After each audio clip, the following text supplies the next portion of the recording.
रामपाल वालों पर, जो भी रामपाल वाला व्यक्ति आपको ये फर्जी पुस्तकें बेचते हुए, बांटते हुए मिलता है, यदि आप उन पर कार्रवाई करना चाहते हैं तो आप बहुत आसानी से कर सकते हैं। ये बहुत मजबूत आधार आपको मिल जाएगा इनके विरोध में एफआईआर जैसी चीजें कराने के लिए। आज इसके इस मजबूत आधार को प्रमाण के साथ तोड़ देते हैं। सतगुरु रामपाल जी महाराज जी किताब में हर बात प्रमाणित है। अगर आपके ऊपर कोई कानूनी कार्रवाई करता है तो ऐसे व्यक्ति को मुंह की खानी पड़ेगी। आपको याद है कि 2021 में ही इन्हीं संत रामपाल के अगेंस्ट में, पब्लिशर के अगेंस्ट में, अनुयायियों के अगेंस्ट में एफआईआर कराई गई थी। और 2021 के बाद क्या हुआ? उसमें एफआईआर लगा दी पुलिस ने, ये बोलते हुए कि इसमें एविडेंस ही नहीं है, ये बोलते हुए कि इसमें एविडेंस ही नहीं है। कि कोई कोर्ट में जा ही नहीं सकता इस ज्ञान को साथ लेकर, जाते मुंह पिटाएगा उसका। और वो बकवाद कोई करता रहो, तुझे धमकाता रहो तो बंद करेगा तो तेरे कर्म फूटेंगे। क्योंकि आज दो किताबें मेरे पास हैं। एक किताब है अंध भक्ति श्रद्धा खतरा ए जान, और दूसरी मेरे पास है ज्ञान गंगा। दोनों में समानता क्या है? इन दोनों में समानता यह है कि दोनों का जो लेखक है वो रामपाल महाराज है। कौन से बिंदु हैं मैं आपको बोल दे रहा हूँ। इन्होंने जो हमारे धर्म के बारे में, हमारे धर्म में जो उपास्य हैं उनका कहाँ पर अपमान किया है मोटे मोटे तौर पर, और हमारे ग्रंथों का अपमान कहाँ किया है मोटे मोटे तौर पर, और इसके साथ ही साथ धर्म परिवर्तन वाली बातें कहाँ हैं। आइए इसके सभी सवालों को मिथ्या साबित करते हैं प्रमाण के साथ। आप भी लिख कर रख सकते हो और इन जैसे अज्ञानियों को एक करारा जवाब दे सकते हो और बता सकते हो संत रामपाल जी महाराज जी के शिष्य जो है हर बात प्रमाण के साथ बोलते हैं, प्रमाणित बात करते हैं और प्रमाणित किताबों का ही प्रचार करते हैं, अन्य का नहीं करते। और इनकी तरफ से एक पॉइंट का लेकर के जवाब नहीं मिलता कभी। बिल्कुल पॉइंट टू पॉइंट जवाब दूंगा और प्रमाण के साथ दूंगा, ठीक है? तो डायरी में नोट कर लेना भाई साहब, ठीक है? एक और है, हनुमान जी की पूंछ की तुलना गधे के लिंग से की गई है। ये दिया गया है कबीर सागर का सरलार्थ पृष्ठ संख्या 598। ये जो सवाल है ये इसका नहीं है, इसके पीछे गुरुद्रोहियों का ये सवाल है। जो इसके पीछे खड़े होकर जो ये तीर चला रहे हैं ना ये गुरुद्रोही, ये सवाल उन मूर्खों का है। रामपाल जी महाराज जी ने तो मात्र एक उदाहरण दिया है, लेकिन कबीर साहब ने तो यहाँ तक कहा है कि धरे शिवलिंगा बहुविधि रंगा, गाल बजावे गहले, जय लिंग पूजे शिव साहिब मिले तो पूजो क्यों न खेले। माँ विष्णु महेश से सेक्स कंट्रोल नहीं होता है। ये देखिए, विष्णु जी के मन व काम वश नहीं हुआ, ठीक है? ये देखिए, भगवान शंकर के भी मन व काम वश नहीं हुआ, ठीक है? अगला तो हमारी देसी भाषा में कहावत है, छाछ तो बोले बोले छाल नहीं बोले, जिसमें 72 छेद, तो आज वे छेद दिखाए जाएंगे। आगे देखिए, शिवलिंग के चित्र को देखकर स्पष्ट होता है कि शिव की पेशाब इंद्री स्त्री की पेशाब इंद्री के अंदर प्रविष्ट है, जिसकी पूजा हिंदू करते हैं, ठीक है?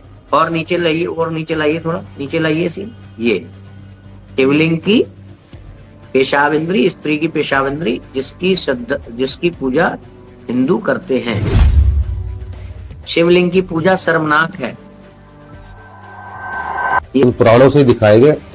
और भाई इन पुराणों को देखने के बाद अगर किसी की गाड़ी का जो इंजन है धुआं देने लगे तो या तो अपनी गाड़ी का इलाज करवा लेना, या फिर इन जो पुराण है इनका इलाज कर देना, इनको ठीक कर लेना। क्योंकि मेरा कोई रोल नहीं है, मैंने ये लिखे नहीं है, मैं तो केवल पढ़ के सुना रहा हूँ। आज मैं पढ़ रहा हूँ, कल को कोई 10 लोग दूसरे पढ़ेंगे, फिर 100 लोग पढ़ेंगे, एक दिन पूरी दुनिया पढ़ेगी, ठीक है? तो मेरे पढ़ने ना पढ़ने से कोई फर्क पड़ने वाला नहीं है, लेकिन या तो अपने आप को ठीक कर लो या इन पुराणों को ठीक कर लो, ठीक?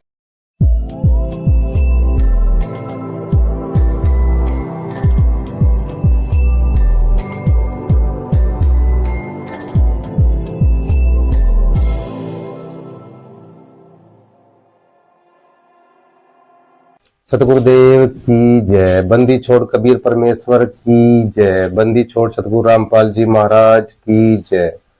दंडवतम गोविंद गुरु बंधु अभिजन सोए, पहले भय प्रणाम तीन नमो जो आगे होए। सभी को राम राम सत्साहे। ज्ञान गंगा पृष्ठ संख्या 53। ये देखिए कुरान, इसमें नीचे जाइए। ये देखिए, हजरत मोहम्मद जी जिसे अपना प्रभु मानते हैं, अल्लाह किसी और पूर्ण, मतलब हजरत मोहम्मद जी अल्लाह की ओर इशारा कर रहे हैं। वो अल्लाह कौन है? कबीर अल्लाह, कबीर देव, पूजा की योग्य है। ठीक है, तो ये धर्म परिवर्तन वाला आरोप आ गया। असामर्थ्यता, अपमान और अब धर्म परिवर्तन। ये पूरा पेज पढ़ के दिखा भाई, पूरा पेज पढ़ के दिखा। का लिखा है इसमें धर्म परिवर्तन के बारे में? अनाड़ी सबको तो भ्रमित कर रहा है। का लिखा है इसमें धर्म परिवर्तन के बारे में? और प्रमाण दिखाया संत रामपाल जी महाराज जी ने कितने लोगों का धर्म परिवर्तन करवाया है? तेरे पास कोई डाटा, कोई सबूत है कि संत रामपाल जी महाराज ने लोगों का धर्म परिवर्तन करवाया है? किसी एक को तो लेके आ सामने। तो सतगुरु रामपाल जी महाराज धर्म परिवर्तन नहीं करवाते। सतगुरु रामपाल जी महाराज पूर्ण परमात्मा कबीर साहेब यथार्थ भक्ति बताते हैं। कभी सुनते आ रहे हैं, बचपन से पढ़ते आ रहे, सबका मालिक एक। तो वो एक कौन है? आखिर वो हिंदू का भी, मुसलमान का भी, सबका मालिक वो एक कौन है? तो आज तक किसी ने नहीं बताया। वो हमारे पुराणों में, हमारे ग्रंथों में, हमारी वेद गीता में, बाइबल कुरान में, सब में लिखा हुआ वो एक परमात्मा कौन है। वो तो एक परमात्मा वो कबीर साहेब है। वो उसको गीता के अंदर जो है वो कबीर साहेब है, वेदों के अंदर उसको कबीर कहा है, कुरान के अंदर भी उसको कबीर कहा गया है, बाइबल के अंदर भी कबीर नाम से पुकारा गया है, गुरु ग्रंथ साहिब के अंदर भी कबीर के नाम से पुकारा गया है, गीता के अंदर उसको परम अक्षर पुरुष कहा गया है, और संतों की भाषा में उसको सतपुरुष कहते हैं, अकाल मूर्त कहते हैं, जिसका कोई काल ना हो। तो वो कबीर परमात्मा है। तो सभी शास्त्रों में कबीर साहिब का जिक्र है। वो ही आदि सनातन परमात्मा है। सतयुग के अंदर ना हिंदू था, ना मुसलमान था, ना सिख था, ना ईसाई था, केवल एक सनातन धर्म था। तो सतगुरु रामपाल जी महाराज फिर से उस सनातन धर्म की स्थापना करने जा रहे हैं। तो फिर से हिंदू, मुस्लिम, सिख, ईसाई को उसी सनातन धर्म में मिलाने जा रहे हैं जहां से ये निकल के आए हैं। तो सतगुरु रामपाल जी महाराज जी का एक ही नारा है, जीव हमारी जाति है, मानव धर्म हमारा, हिंदू, मुस्लिम, सिख, ईसाई धर्म नहीं कोई न्यारा। तो सतगुरु रामपाल जी महाराज जी की दी हुई ये यथार्थ भक्ति आप अपने धर्म के अंदर ही रहकर कर सकते हो। आप मुसलमान है तो मुसलमान धर्म में ही इस भक्ति को कर सकते हो, आप हिंदू है तो हिंदू धर्म में इस भक्ति को कर सकते हो, आप सिख, ईसाई कोई भी हो, आप अपने धर्म में रहकर ही इस भक्ति को कर सकते हो। आपको धर्म परिवर्तन करने की कोई जरूरत नहीं है, ना ही आपको अपना जो है होलिया बदलने की जरूरत है कि भाई आपको सिख है तो पगड़ी नहीं रखनी, या मुसलमान है तो टोपी नहीं पहननी। ऐसा कोई भी सतगुरु रामपाल जी महाराज जी का आदेश नहीं है। तो हमें केवल मानव बनना है, इंसान बनना है, और हमें मानव बनना है, इंसान बनना है, और हमारा परमात्मा जो है एक ही है, वो कबीर साहिब है। वो हमारे शास्त्रों में लिखा हुआ है। अपने कुरान में देखो, अपने वेदों में देखो, अपनी गीता में देखो, अपने तो अपनी बाइबल में देखो, अपने गुरु ग्रंथ साहिब में देखो। देखिए, गीता ज्ञानदाता काल ब्रह्म की भक्ति घटिया है, पृष्ठ संख्या 35 157 और 157 पे भी यही है। ये इसमें भी यही घटिया बताई गई है भक्ति, आप लोग देख लीजिए। अब इन लोगों की दोहरी मानसिकता देखिए। उत्तम जो होता है उसका अर्थ भी ये सर्वश्रेष्ठ करते हैं, जो उत्तम का विपरीत अर्थ है अनुत्तम, उसका अर्थ भी ये सर्वश्रेष्ठ करते हैं। वाह रे अंग्रेजों, संस्कृत के विद्वानों, उत्तम का अर्थ भी सर्वश्रेष्ठ और अनुत्तम का अर्थ भी सर्वश्रेष्ठ, जबकि शंकराचार्य भी खुद मानते हैं कि अनुत्तम जो है उत्तम का विपरीत शब्द है। उत्तम का अर्थ यानी गुड और अनुत्तम का अर्थ यानी बैड। देखिए शंकराचार्य जी के विचार।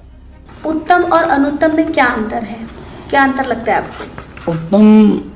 जो उत्तम है जो श्रेष्ठ है, अनुत्तम जो उससे कम है वो अनुत्तम। गीता जी अध्याय 7 श्लोक 18 में गीता बोलने वाला भगवान अपनी साधना को अनुत्तम क्यों कह रहा है? अपनी साधना को अनुत्तम तो नहीं कहा, साधना को अनुत्तम नहीं कहा गया, साधना तो उत्तम ही है। और आइए अब जानते हैं श्रृंगेरी पीठाधीश्वर श्री भारती तीर्थ जी महाराज के विचार। उत्तम और अनुत्तम में क्या अंतर है? जो उत्तम है वो तो हमेशा सच्चे चरित्र वाला होता है, सत चरित्र वाला होता है। अनुत्तम जो है उससे विपरीत होता है अनुत्तम, जिसका चरित्र सही नहीं वही अनुत्तम है। हमने अपनी तरफ से कुछ भी नहीं कहा, गीता ज्ञानदाता खुद ही अपनी भक्ति को अनुत्तम कह रहा है गीता में। आइए प्रमाण दिखाते हैं। श्रीमद् भागवत गीता है, गीता प्रेस गोरखपुर से प्रकाशित है, जयदयाल गोविंद का।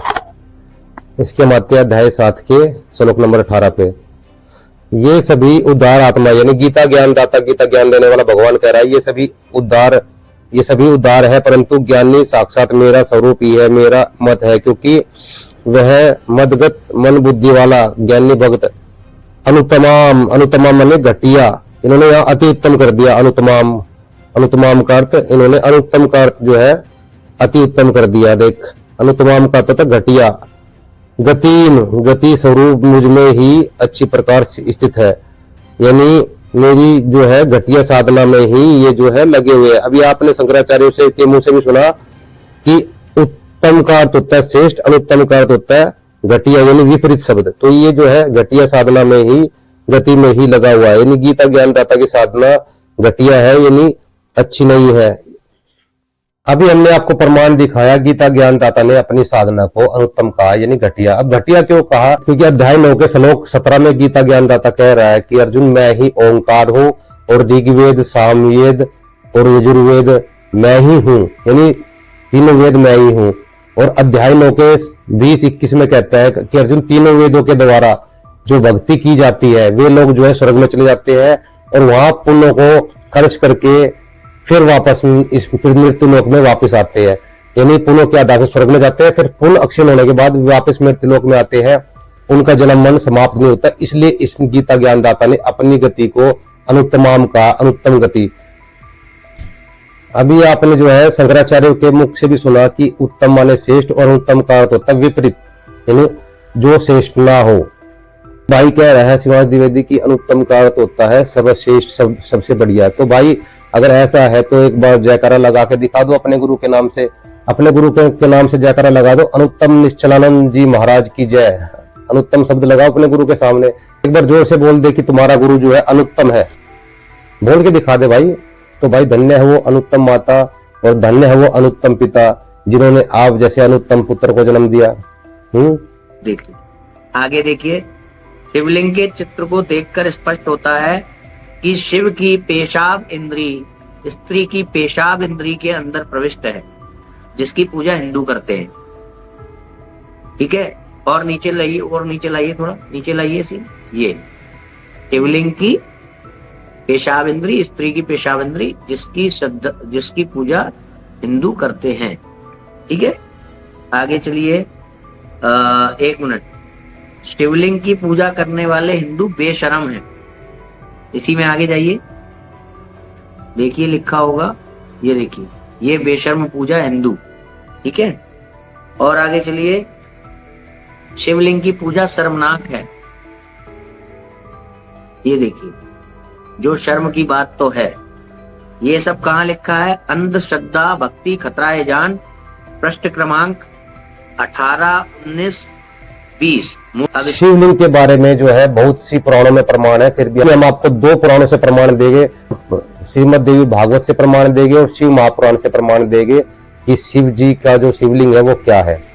मैं किसी एग्जाम्पल के लिए आपको बताऊं कि हम शिवलिंग की पूजा की बात करें कि भाई शिवलिंग पूजा क्या है। अगर मान लो शिवलिंग पूजा की हम बात करें तो ये सब चीजें आज शिवलिंग के रूप में हर मंदिर में, हर शंकराचार्य सब चीजें पूजी जा रही हैं। अब शिवलिंग पूजा क्या है? ये शिव पुराण के कोटि रुद्र संहिता प्रश्न नंबर 25 से 28 पर लिंग रूप कारण वर्णन नामक 12वें अध्याय के श्लोक नंबर 1 से 54 में बताया गया है कि श्री व्यास जी के शिष्य श्री सूत जी से ऋषियों ने प्रश्न किया कि हे सूत जी, शिवलिंग की पूजा के विषय में जैसा आपने सुना है वैसा बताओ। ऋषि सूत जी ने क्या जवाब दिया आप वो सुनो कि जैसा कहता हूँ सुनो। दारुवन में शिव भगत ऋषि रहते थे, वे निरंतर शिव जी का पूजन करते थे। उनकी पत्नियां जिनके साथ उसी वन में रहती थी। कुछ ऋषिजन एक दिन हवन की लकड़ी लेने के लिए दारुण वन में आए और इसी अंतर में एक व्यक्ति नग्न अवस्था में उस वन में आया और अपने लिंग यानी कान को हाथ में पकड़कर कामी पुरुष अर्थात व्यभिचारी की तरह निर्लज होकर हिला हिलाकर अश्लील हरकतें करने लगा। ये मैं शिव पुराण पढ़ के सुना रहा हूँ, मेरा इसमें अपना कुछ नहीं है। उसे देखकर उस वन की स्त्रियां उसके पास आई और वे उसके लिंग को पकड़कर हिलाने लगी, उसको छूने लगी, कुछ आलिंगन करने से प्रसन्न हुई।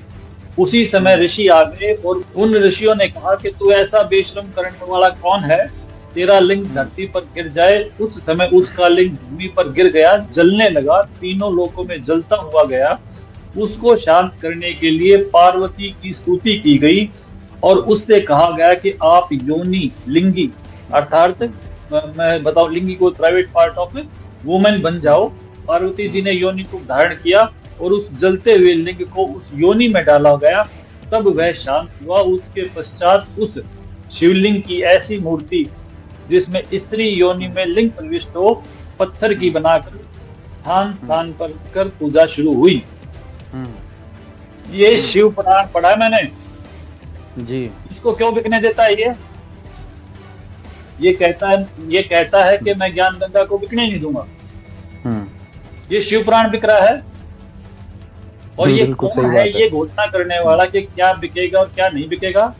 विकास जी, यदि ये समाज में अगर आज प्रचलन में आ जाए, अगर ये कथा अगर आज जनता में पता लग जाए, तो मुझे नहीं लगता कि आज से कोई भी शिवलिंग की पूजा करेगा। क्या ये सत्य है? देखिए ऐसा है अभिषेक जी, ये जो संतों का संघर्ष रहा है, आज से पहले रहा है, हमेशा रहा है, चाहे उसमें आदरणीय पूजनीय कबीर परमेश्वर जी हैं, आदरणीय गरीबदास जी हैं, नानक जी हैं, ये संतों का संघर्ष इन पंडों के साथ ऐसे ही रहा है। संतों ने हमेशा उस व्यवस्था को नकार दिया है जो गलत है, और इन पंडों ने हमेशा उस व्यवस्था को स्थापित किया है जिससे इनकी दुकानदारी चले। तो आपको क्या लगता है, ये जो शिवलिंग की पूजा है ये मात्र दुकानदारी के लिए है? अन्यथा अगर इसकी असलियत आपने जो शिव पुराण से पढ़ी है, जो शिव पुराण जानी है, इसको जानने के बाद क्या शेष रहेगा? और ये शिव पुराण कोई आज पहली बार नहीं पढ़ा गया, ये हर घर में पढ़े जाने वाला ग्रंथ है शिव पुराण। तो शिवलिंग की पूजा के बारे में क्या कहा गया है, देखिए कि देवी भागवत महापुराण स्कंद 5 अध्याय 19 श्लोक 19। हे माता, संपूर्ण संसार में यह बात सिद्ध है कि भृगु मुनि के कान में गए हुए भगवान शिव का लिंग मुनि के श्राप के कारण कटकर पृथ्वी पर गिर पड़ा था। अतः जो मनुष्य पृथ्वी पर उन कपालिक शिव को ही भजते हैं, अर्थात शिवलिंग की पूजा करते हैं, उन्हें इस लोक या परलोक में भी सुख कैसे प्राप्त हो सकता है? तो देवी भागवत पुराण ने सिद्ध कर दिया कि शिवलिंग पूजा से ना तो यहाँ सुखी हो सकते हैं, ना ही परलोक में सुखी हो सकते हैं। एक और है, हनुमान जी की पूंछ की तुलना गधे के लिंग से की गई है। ये दिया गया है कबीर सागर का सरलार्थ पृष्ठ संख्या 598। ये जो सवाल है, ये सवाल शिवास का नहीं है, ये जो सवाल है ये इसका नहीं है, इसके पीछे गुरुद्रोहियों का ये सवाल है। जो इसके पीछे खड़े होकर जो ये तीर चला रहे हैं ना, ये गुरुद्रोही, ये सवाल उन मूर्खों का है। लिंग योनि से पैदा होने वाले, लिंग योनि को भोगने वाले वे गुरुद्रोही, वे आज सवाल खड़ा कर रहे हैं संत रामपाल जी महाराज जी ने अपनी किताब के अंदर गधे के लिंग का उदाहरण क्यों दे दिया। तो आइए पूरा प्रकरण पढ़ते हैं, फिर इनकी हिंदी करते हैं। कबीर सागर का सरलार्थ पेज नंबर 598 में आगे यहाँ पर क्या प्रकरण है। इस स्थान पर हनुमान जी के दुम नहीं बताई है। वास्तव में हनुमान जी के दुम थी, वह दुम सदा बाहर नहीं रहती थी, आवश्यकता पड़ने पर बाहर प्रकट कर लेते थे। उदाहरण के तौर पर गधे का गुप्तांग देखने से दिखाई नहीं देता, गधी के मिलन के समय 3-4 फुट लंबा निकल आता है। यह उदाहरण भले ही अभद्र लगे, परंतु स्टिक समझना, यह तो किसी से छुपा भी नहीं है। ऐसे पवन सुत जी अपने लंगूर दुम को प्रकट तथा अप्रकट करते थे। यानी ये उदाहरण दिया है कि इस तरह से उनकी पूंछ बाहर अंदर बाहर निकल आती थी। तो ये उदाहरण दिया है कि इस तरह से वो अपनी पूंछ को अंदर बाहर कर लेते थे, लेकिन यहाँ भी तुलना नहीं की गई है हनुमान। तो यहाँ पर हनुमान जी की पूंछ की तुलना गधे के गुप्तांग से नहीं की गई है, बल्कि एक उदाहरण दिया गया है कि वो इस तरह से अपनी पूंछ को बाहर और भीतर कर लेते थे। ठीक है। और कुछ ये सतगुरु रामपाल जी महाराज जी ने ये मात्र एक उदाहरण दिया है, और इन लोगों ने इसके ऊपर इतना बवाल मचा दिया कि सतगुरु रामपाल जी महाराज जी ने ये ऐसे कैसे लिख दिया। पुराणों के अंदर इतनी अश्लीलता भरी हुई है, ना तो ये गुरुद्रोही बोलते और ना ही ये शिवांग द्विवेदी जैसे पंडित ब्राह्मण बोलते कि इन पुराणों के अंदर इतनी अश्लीलता क्यों भरी हुई है।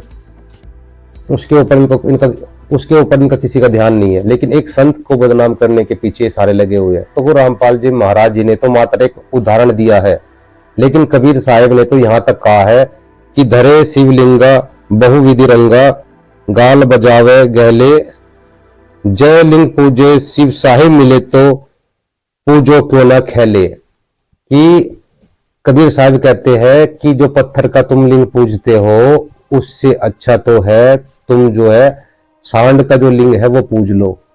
जो भैंसा होता है, जो सांड होता है, वो गाय भैंस को जो है गर्भवती करता है, जिसके कारण से आपके बच्चों को आपको घी दूध पीने को मिलता है, ठीक है, उस लिंग के कारण। तो कबीर साहब ने यहाँ तक कहा है।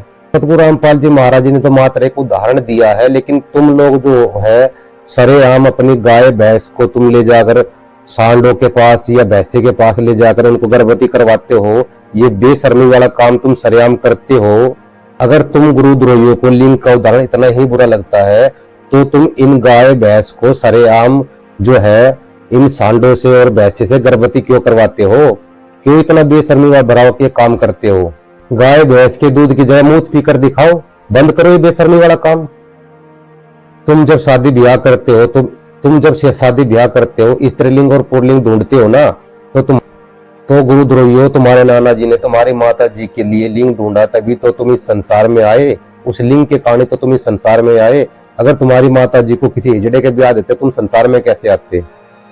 तो अगर तुम्हें इतनी ही आपत्ति है लिंग के उदाहरण से, तो गुरुद्रोहियों तुम अपनी लड़कियों की शादी जो है लड़कों से क्यों करते हो? हिजड़ों से करके दिखा दो।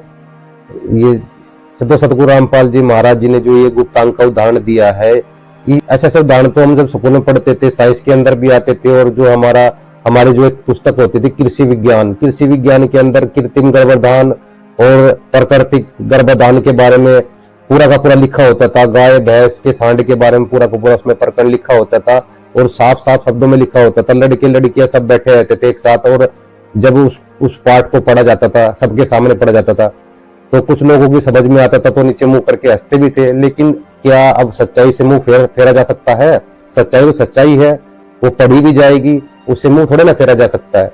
तो ये सब बातें तो हमारे स्कूल के अंदर भी लिखी होती थी। तो ठीक है, अगला।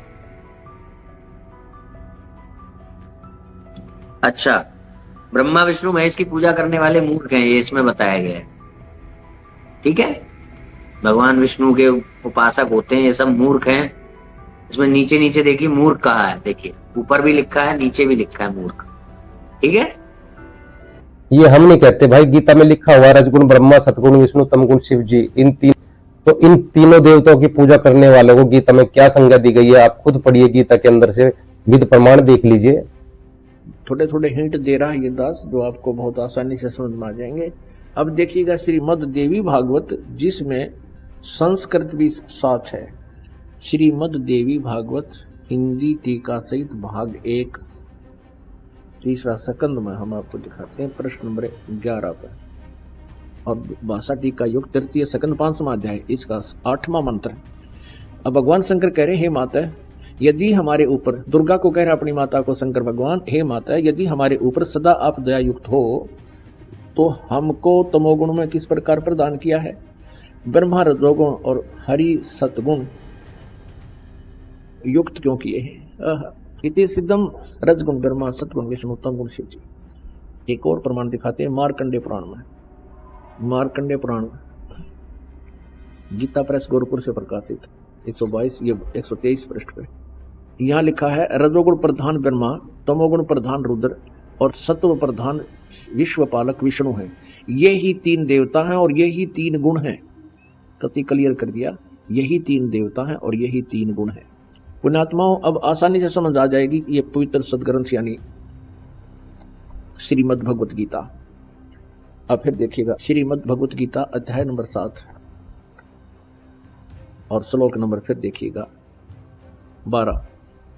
अध्याय नंबर 7 का श्लोक नंबर 12 अब आपको पढ़ के सुनाते हैं।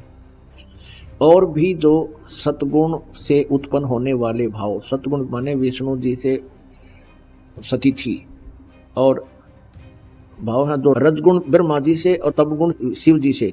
क्लियर हो गया कि रजगुण ब्रह्मा जी हैं, सतगुण विष्णु जी हैं और तमगुण शिव जी। इनसे जो कुछ भी हो रहा है, सृष्टि, सतिथि और संहार, उन सब को मुझसे ही होने वाले हैं ऐसा जान, क्योंकि ये काल को 1 लाख मानव शरीरधारी प्राणी खाने का श्राप लगा हुआ है। इसका निमित्त यही है।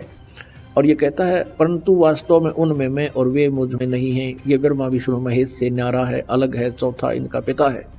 अब 13 में स्पष्ट कर दिया है। गुणों के कार्य रूप सात्विक, राजस और तामस, इन तीनों प्रकार के भावों से यह सारा संसार प्राणी समुदाय मोहित हो रहा है। इन तीनों गुणों से परे, रजगुण ब्रह्मा, सदगुण विष्णु, तमगुण शिव जी से परे मुझ अविनाशी को नहीं जानता। सीधा स्पष्ट हो गया कि ब्रह्मा विष्णु महेश से अलग है ये काल ब्रह्म। अब 14वें में कहा 7वें अध्याय के में गीता जी में, क्योंकि यह अलौकिक अर्थात अति अद्भुत त्रिगुणमयी मेरी माया, रजगुण ब्रह्मा, सतगुण विष्णु, तमगुण शिव जी के द्वारा फैलाया गया ये जाल, ये रचना बड़ी दुस्तर है, बड़ी खतरनाक है, खराब है, व्यर्थ है। जो पुरुष केवल मुझको निरंतर भजते हैं वे इस माया को उल्लंघन कर जाते हैं, यानी इन तो ऊपर उठ जाते हैं। ब्रह्मा विष्णु महेश से अधिक ब्रह्म की साधना से लाभ मिलता है। अब 15 में के कहा गीता ज्ञानदाता ने, माया के द्वारा कि इस रजगुण ब्रह्मा, सतगुण विष्णु, तमगुण शिव जी के द्वारा जिनका ज्ञान हरा जा चुका है, इस त्रिगुणमयी माया के द्वारा जिनका ज्ञान हरा जा चुका है, यानी ब्रह्मा विष्णु महेश से आगे भक्ति करने को तैयार नहीं, इन्हीं से मिलने वाले अक्षणिक सुख पर ये आश्रित हो चुके हैं, वो असुर स्वभाव को धारण किए हुए ब्रह्मा विष्णु महेश के पुजारियों को क्या कहा गीता जी में, आसुर यानी राक्षस स्वभाव को धारण किए हुए मनुष्यों में नीच, दूषित कर्म करने वाले मूढ़ लोग, यानी मूर्ख लोग मुझको नहीं भजते।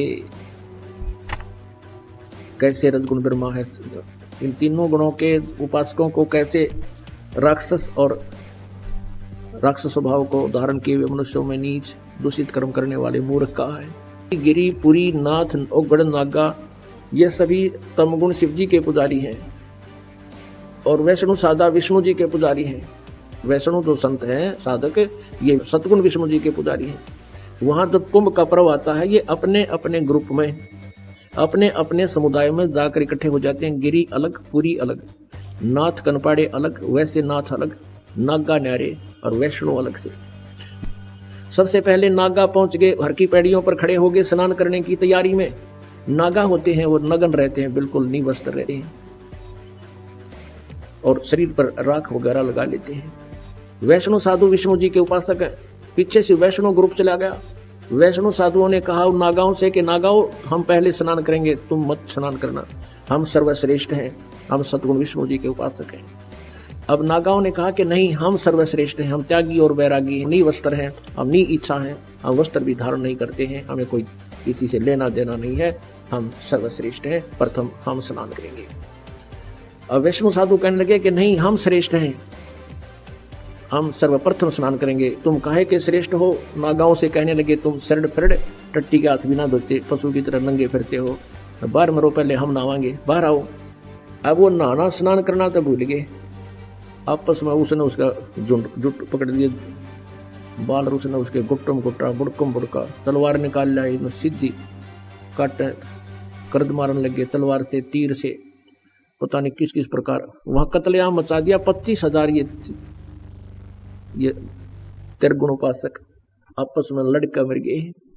उसके विषय में परमेश्वर ने कहा है कि तीर तुपक तलवार कटारी जमदड़ जोर बदावे हैं, हर पैड़ी हर हेत न जाने वाजा कर चलावे हैं, काटे शीस नहीं दल करुणा ये जग में साध कमावे हैं, जो जन उनके दर्शन को जावे उनको भी नरक पठावे हैं।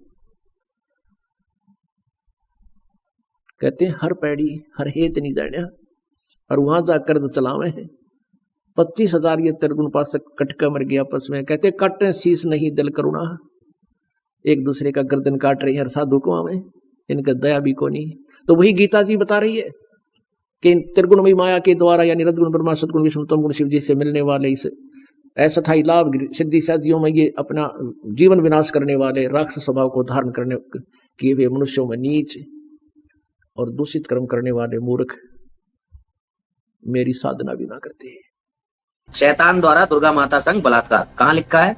सृष्टि रचना में, जीने की राह, ज्ञान गंगा, पृष्ठ संख्या 23। जीने की राह में भी है, पृष्ठ संख्या में किसी एक किताब का बताऊंगा, अन्य किताबों में भी है।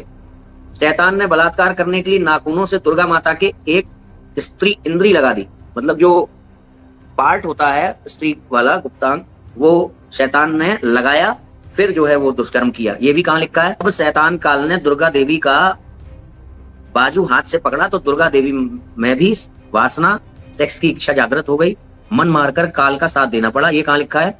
यथार्थ सृष्टि रचना, कबीर सागर का सरलार्थ, पृष्ठ संख्या 612।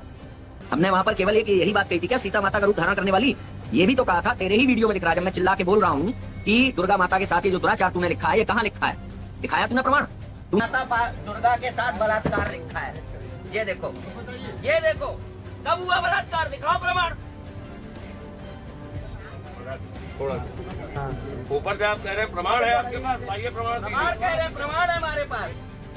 ये देखिए, हम आपको ये पेज दिखाते हैं, इसमें लिखा हुआ है कि दुर्गा माता के साथ जो है बलात्कार करने की चेष्टा की गई, यानी दुर्गा माता के साथ बलात्कार नहीं हुआ। जो ब्रह्म है यानी काल निरंजन है, उन्होंने दुर्गा माता के साथ बलात्कार करने की चेष्टा की। ये प्रमाण भी सतगुरु रामपाल जी महाराज जी ने अपनी तरफ से नहीं लिखा, ये कबीर सागर में लिखा हुआ है, ठीक है। गरीबदास जी महाराज जी ग्रंथ साहिब में लिखा हुआ है, ठीक है। तो ग्रंथ रामपाल जी महाराज जी की एक एक बात जो है वो प्रमाणित है, शास्त्र प्रमाणित है। सागर संपूर्ण, यह कबीर सागर संपूर्ण 11 बाद खेमराज कृष्णदास प्रकाशित। इसके हम आते हैं यहाँ पर अनुराग सागर पे, 23 नंबर पेज पे है, और अनुराग सागर, ठीक है। ये यहाँ पर जो है 22 नंबर पेज पे आ जाते हैं, ठीक है। यहाँ पर लिखा हुआ है, निरंजन का मानसरोवर में अद्धा यानी दुर्गा को पाकर मोहवश होकर उसे निगल जाना और सतपुरुष को श्राप देना, सतपुरुष का श्राप देना। यहाँ पर क्या है देखिए, आवत कामनी देखो जभी, कामनी यानी दुर्गा माता को, देखो जभी धर्मराय यानी काल निरंजन को कहते हैं, ब्रह्म को कहते हैं, इस ओम को कहते हैं। धर्मराय मन हर्षो तभी, यानी ये धर्मराय जो है बहुत प्रसन्न हो गया।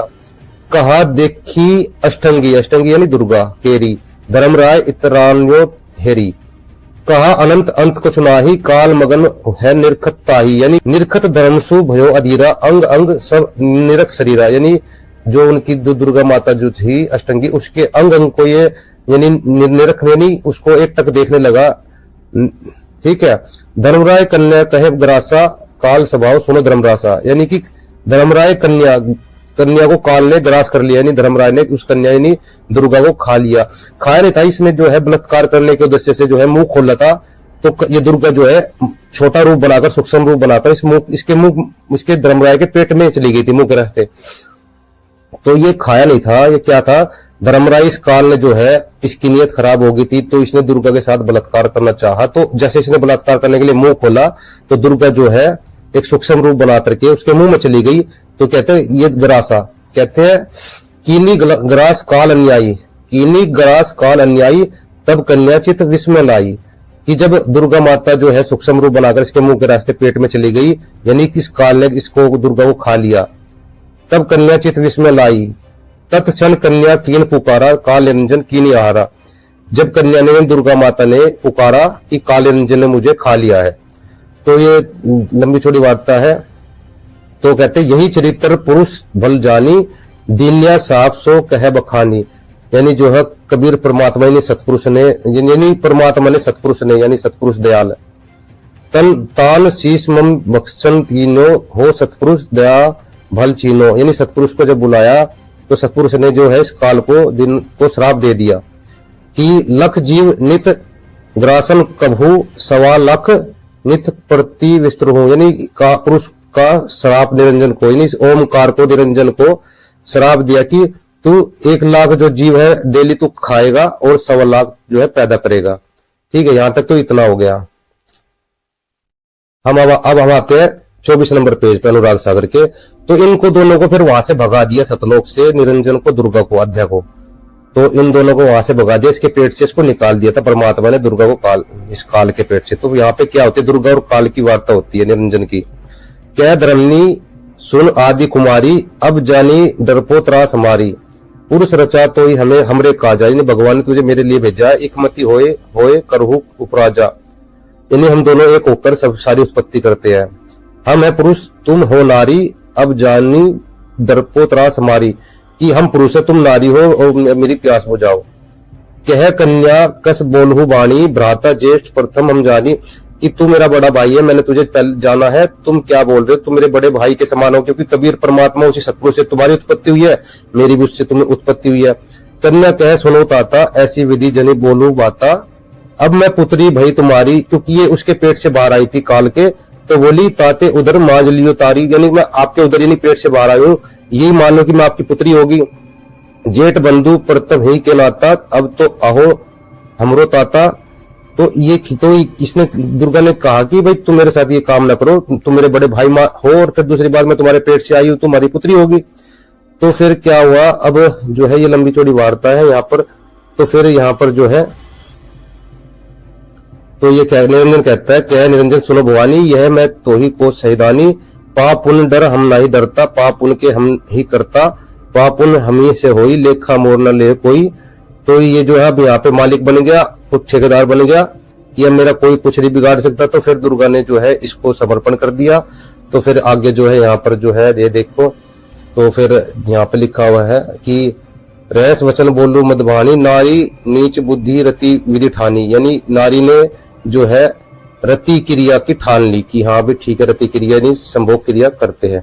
तो यहाँ पर फिर ये जो है यहाँ लिखा हुआ है, मैंने 3 बार रति क्रिया की, उससे जो है ब्रह्मा विष्णु महेश पैदा हुए। ये यहाँ लिखा हुआ है कि गुणत सम के देवी दीना, अपन अंश उत्पन्न कीना, बोध 3 कन्या बगडारा, तासंग तीनों अंग सुधारा, यानी 3 बार भग किया, 3 बूंद डाली। तो उससे क्या हुआ ये देखो यहाँ लिखा हुआ है अनुराग सागर के कि प्रथम बूंदते ब्रह्मा आइए, ब्रह्मा जो भयो रजगुण 5 तत्व ते ही देव, उसको रजगुण और 5 तत्व दे दिए। दूजे बूंद विष्णु जो भयो सतगुण 5 तत्व 3 गुण, 5 तत्व 3 गुण पयु। तीजे बूंद से रुद्र उत्पाने, तमगुण 5 तत्व ते ही सनाने। जैसे जो अंग्रेज कह रहा था ना कि ब्रह्मा ने ही काम को उत्पन्न किया है। समझ में नहीं आएंगी ये चीजें कि जब अगर ब्रह्मा से ही काम की उत्पत्ति हो रही है, काम तो अस्तित्व में ही नहीं है, तो वो काम ब्रह्मा को कैसे मोहित करेगा? हाँ, तुम्हारा जो काल है वो जरूर मोहित कर सकता है। आज तक मैंने अरे ब्रह्मा से पहले ही काम था। ये देखो ब्रह्मा तो बाद में उत्पन्न हुआ है, पहले रति क्रिया हो गई थी। यहाँ बूंद 3 कन्या भगडारा, तासंग तीनों अंग सुधारा, यानी प्रतिक्रिया तो पहले ही थी। अब ये अंग्रेज कह रहा है कि ब्रह्मा ने तो खुद ही काम को पैदा किया है और ब्रह्मा कैसे कामवश हो सकता है? इन निरंजन और दुर्गा ने पहले ही ये भग क्रिया कर ली थी। ये ली किन्नो भोग विलासा, इकमनी कन्या काल करासा, ये भोग विलास पहले ही कर लिया था इन्होंने। तो ये पहले, और ब्रह्मा तो बाद में पैदा हुआ। ये ब्रह्मा विष्णु महेश तो बाद में पैदा हुए। ठीक है, अब इनने प्रमाण के साथ दिखाया जो है काल निरंजन और दुर्गा के सहयोग से ब्रह्मा विष्णु महेश की उत्पत्ति हुई। और ये जो कह रहा था ना दुर्गा के साथ बलात्कार कहा लिखा हुआ है, भाई बलात्कार करने की चेष्टा की थी, ये तुम्हारे सामने सारे प्रमाण कबीर सागर से दिखा दिए। सदगुरु रामपाल जी महाराज ने अपनी तरफ से कुछ नहीं लिखा। जी बताइए आप। बलात्कार के बारे में मैं एक प्रकरण और सुनाता हूँ आपको। जी भविष्य पुराण के अंदर लिखा हुआ है, भाग 2 प्रतिसर्ग पर्व अध्याय 17 659 पेज पर श्लोक 67 से 76 तक भविष्य महापुराण में लिखा हुआ है। वहां पर क्या प्रकरण है कि जो सती अनसुईया थी वो उनके पति तपस्या कर रहे थे, और जो सती अनसुईया थी वो अकेली थी। तो ब्रह्मा विष्णु महेश जो है तीनों वहां पर जाते हैं। जब ब्रह्मा विष्णु महेश वहां जाते हैं तो ऋषि ध्यान में मगन थे, तो वे सती अनसुईया के पास आए। रुद्र यानी शिव ने अपने हाथों से लिंग को पकड़ा हुआ था, विष्णु उसमें रसवर्धन कर रहे थे, और ब्रह्मा अनसुईया को देख कामुक हो गए। तब तीनों देवता ने कहा कि हे सुंदरी, हमें रति क्रिया प्रदान करे, अन्यथा हमारे प्राण निकल जाएंगे। तो पतिव्रता अनसुईया ने कोई जवाब नहीं दिया। तो तीनों ने उनके साथ बलात् मैथुन करने का प्रयास किया, यानी तीनों ने बलात् मैथुन क्रिया करने का प्रयास किया अनसुईया के साथ में। तो आगे क्या हुआ, अब यहाँ पे बलात् शब्द आ रहा है, तो वो फिर आगे क्या हुआ, सती अनसुईया क्रोधित हो गई और उन्होंने जो है तीनों को श्राप दे दिया। श्राप क्या दिया कि तुम काम मोहित भविष्य में मेरे पुत्र हो गए। ठीक है, महादेव का लिंग, ब्रह्मा का सिर और विष्णु का चरण मनुष्यों के द्वारा पूजित है। तो अब इस पूछे इस अंग्रेज से, अरे भाई तू एक बात बता, ये भविष्य पुराण में लिखा हुआ है तीनों देवताओं ने बलात्कार करने की कोशिश की सती अनसुईया के साथ में, तो क्या सती अनसुईया का क्या दोष था? वो बलात्कार नहीं कर पाए, उससे पहले सती अनसुईया ने उनको श्राप दे दिया, फिर तीनों ने माफी मांगी। जिस प्रकार से आप लोगों ने प्रमाणों के साथ उत्तर दिया है, उससे तो ये सिद्ध हो रहा है, जिस तरह ये 40-50 लोगों को लेके वहाँ गया और झूठ बोल रहा है लोगों के बीच में जाके, तो ये वाकई इसका एक प्रोपगेंडा था जो पब्लिक को भड़काना चाह रहा था। क्या माता सती अर्थात उमा सती के रूप में राम जी की परीक्षा लेने इसलिए गई थी कि राम उन्हें प्यार करेंगे, संतुष्ट करेंगे। ये कहाँ लिखा है? अध्याय 3 गरिमा गीता की पृष्ठ संख्या 88-89। पार्वती माता राम के पास इसलिए जाती है कि उनको संभोग करना है, और ये पुण्य कर रहे हैं ये जेलधाम निवासी। तो तुमको ये शर्म नहीं आई? ये सीए जो पार्वती माता के बारे में गंदा गंदा लिखा उसको बेच रहे हो। हिंदू नहीं है क्या? सीता माता के लिए राम जी के साथ संभोग करने गई थी, हैं? क्या लिख रहे हो? थी और ये सोचकर गई थी कि राम जी सीता माता समझकर वैसा ही आचरण करेंगे। यहाँ तक तो ठीक है कि अगर राम जी भगवान नहीं होंगे तो वो सीता माता समझकर वैसा ही आचरण करेंगे जो सीता माता के साथ करना चाहिए, ठीक है। तो प्यार करना तो समझ में आता है, मगर यहाँ पर ये संतोष करेगा, ये संतोष की स्थिति तक कैसे पहुंचेगा वो प्यार? अगर वो करने लगेंगे तो क्या सीता माता के रूप में पार्वती माता रोकेंगी नहीं? और अगर रोकेंगी तो फिर वो संतुष्टिजनक स्थिति कहां से आएगी? निर्लजों, नीच, शर्म नहीं आती तुम लोगों को? अरे ये संतोष कहां से आ गया इसमें? संतोष तो तभी आएगा ना जब वो क्रिया जो वो कर रहे होंगे गलतफहमी के कारण वो होती रहेगी, तब आएगा ना संतोष। नीचों, जेल कट्टू गुरु के झूठे भाई अभिषेक, नीच कहीं का। दर्शकों, आप सभी पढ़े लिखे हो और आप जान सकते हो कि उस लाइन में क्या लिखा हुआ है। तो इस लाइन का अर्थ है रामचंद्र जी जो है प्यार करेंगे और संतोष करेंगे। संतोष करने का मतलब होता है जैसे किसी माँ का बच्चा कहीं खो गया हो, गुम हो गया हो, तो वो उसको पा करके संतोष करती है, खुशी मनाती है कि हाँ मेरा बच्चा मुझे मिल गया, ठीक है। संतोष करने का मतलब कहीं भी सेक्स नहीं होता, संभोग करना नहीं होता। संतोष करेगा, ये बात क्यों सोचेंगी वो कि मुझे संतोष करेगा, संतुष्ट करेगा? क्या मतलब है इसका? अरे भाई वो जब करने लगेंगे राम जी तो रोकेंगे नहीं कि नहीं मैं सीता नहीं हूं, मैं पार्वती हूं, तुम्हारी परीक्षा लेने आई थी। तो संतुष्टिजनक स्थिति कहां से आ जाएगी? नीच कहीं के। संतोष करने का मतलब होता है जितना मिल रहा है उसी में सब्र कर लेना। तो यहाँ पर लिखा हुआ है कि जो है रामचंद्र जी जो है पार्वती माता जो है सीता रूप बनाकर जाएगी तो रामचंद्र जी उनको पा करके प्यार करेंगे और संतोष कर लेगी कि मेरी सीता मुझे मिल गई। इतनी सी बात है, लेकिन कि इसका अर्थ उल्टा ले लिया कि रामचंद्र जी जो है प्यार करेंगे और संतोष करेंगे, संतुष्ट करेंगे। तो संतुष्ट करने का अर्थ भी संभोग करना नहीं होता। देखा कौन सी डिक्शनरी में लिखा हुआ है?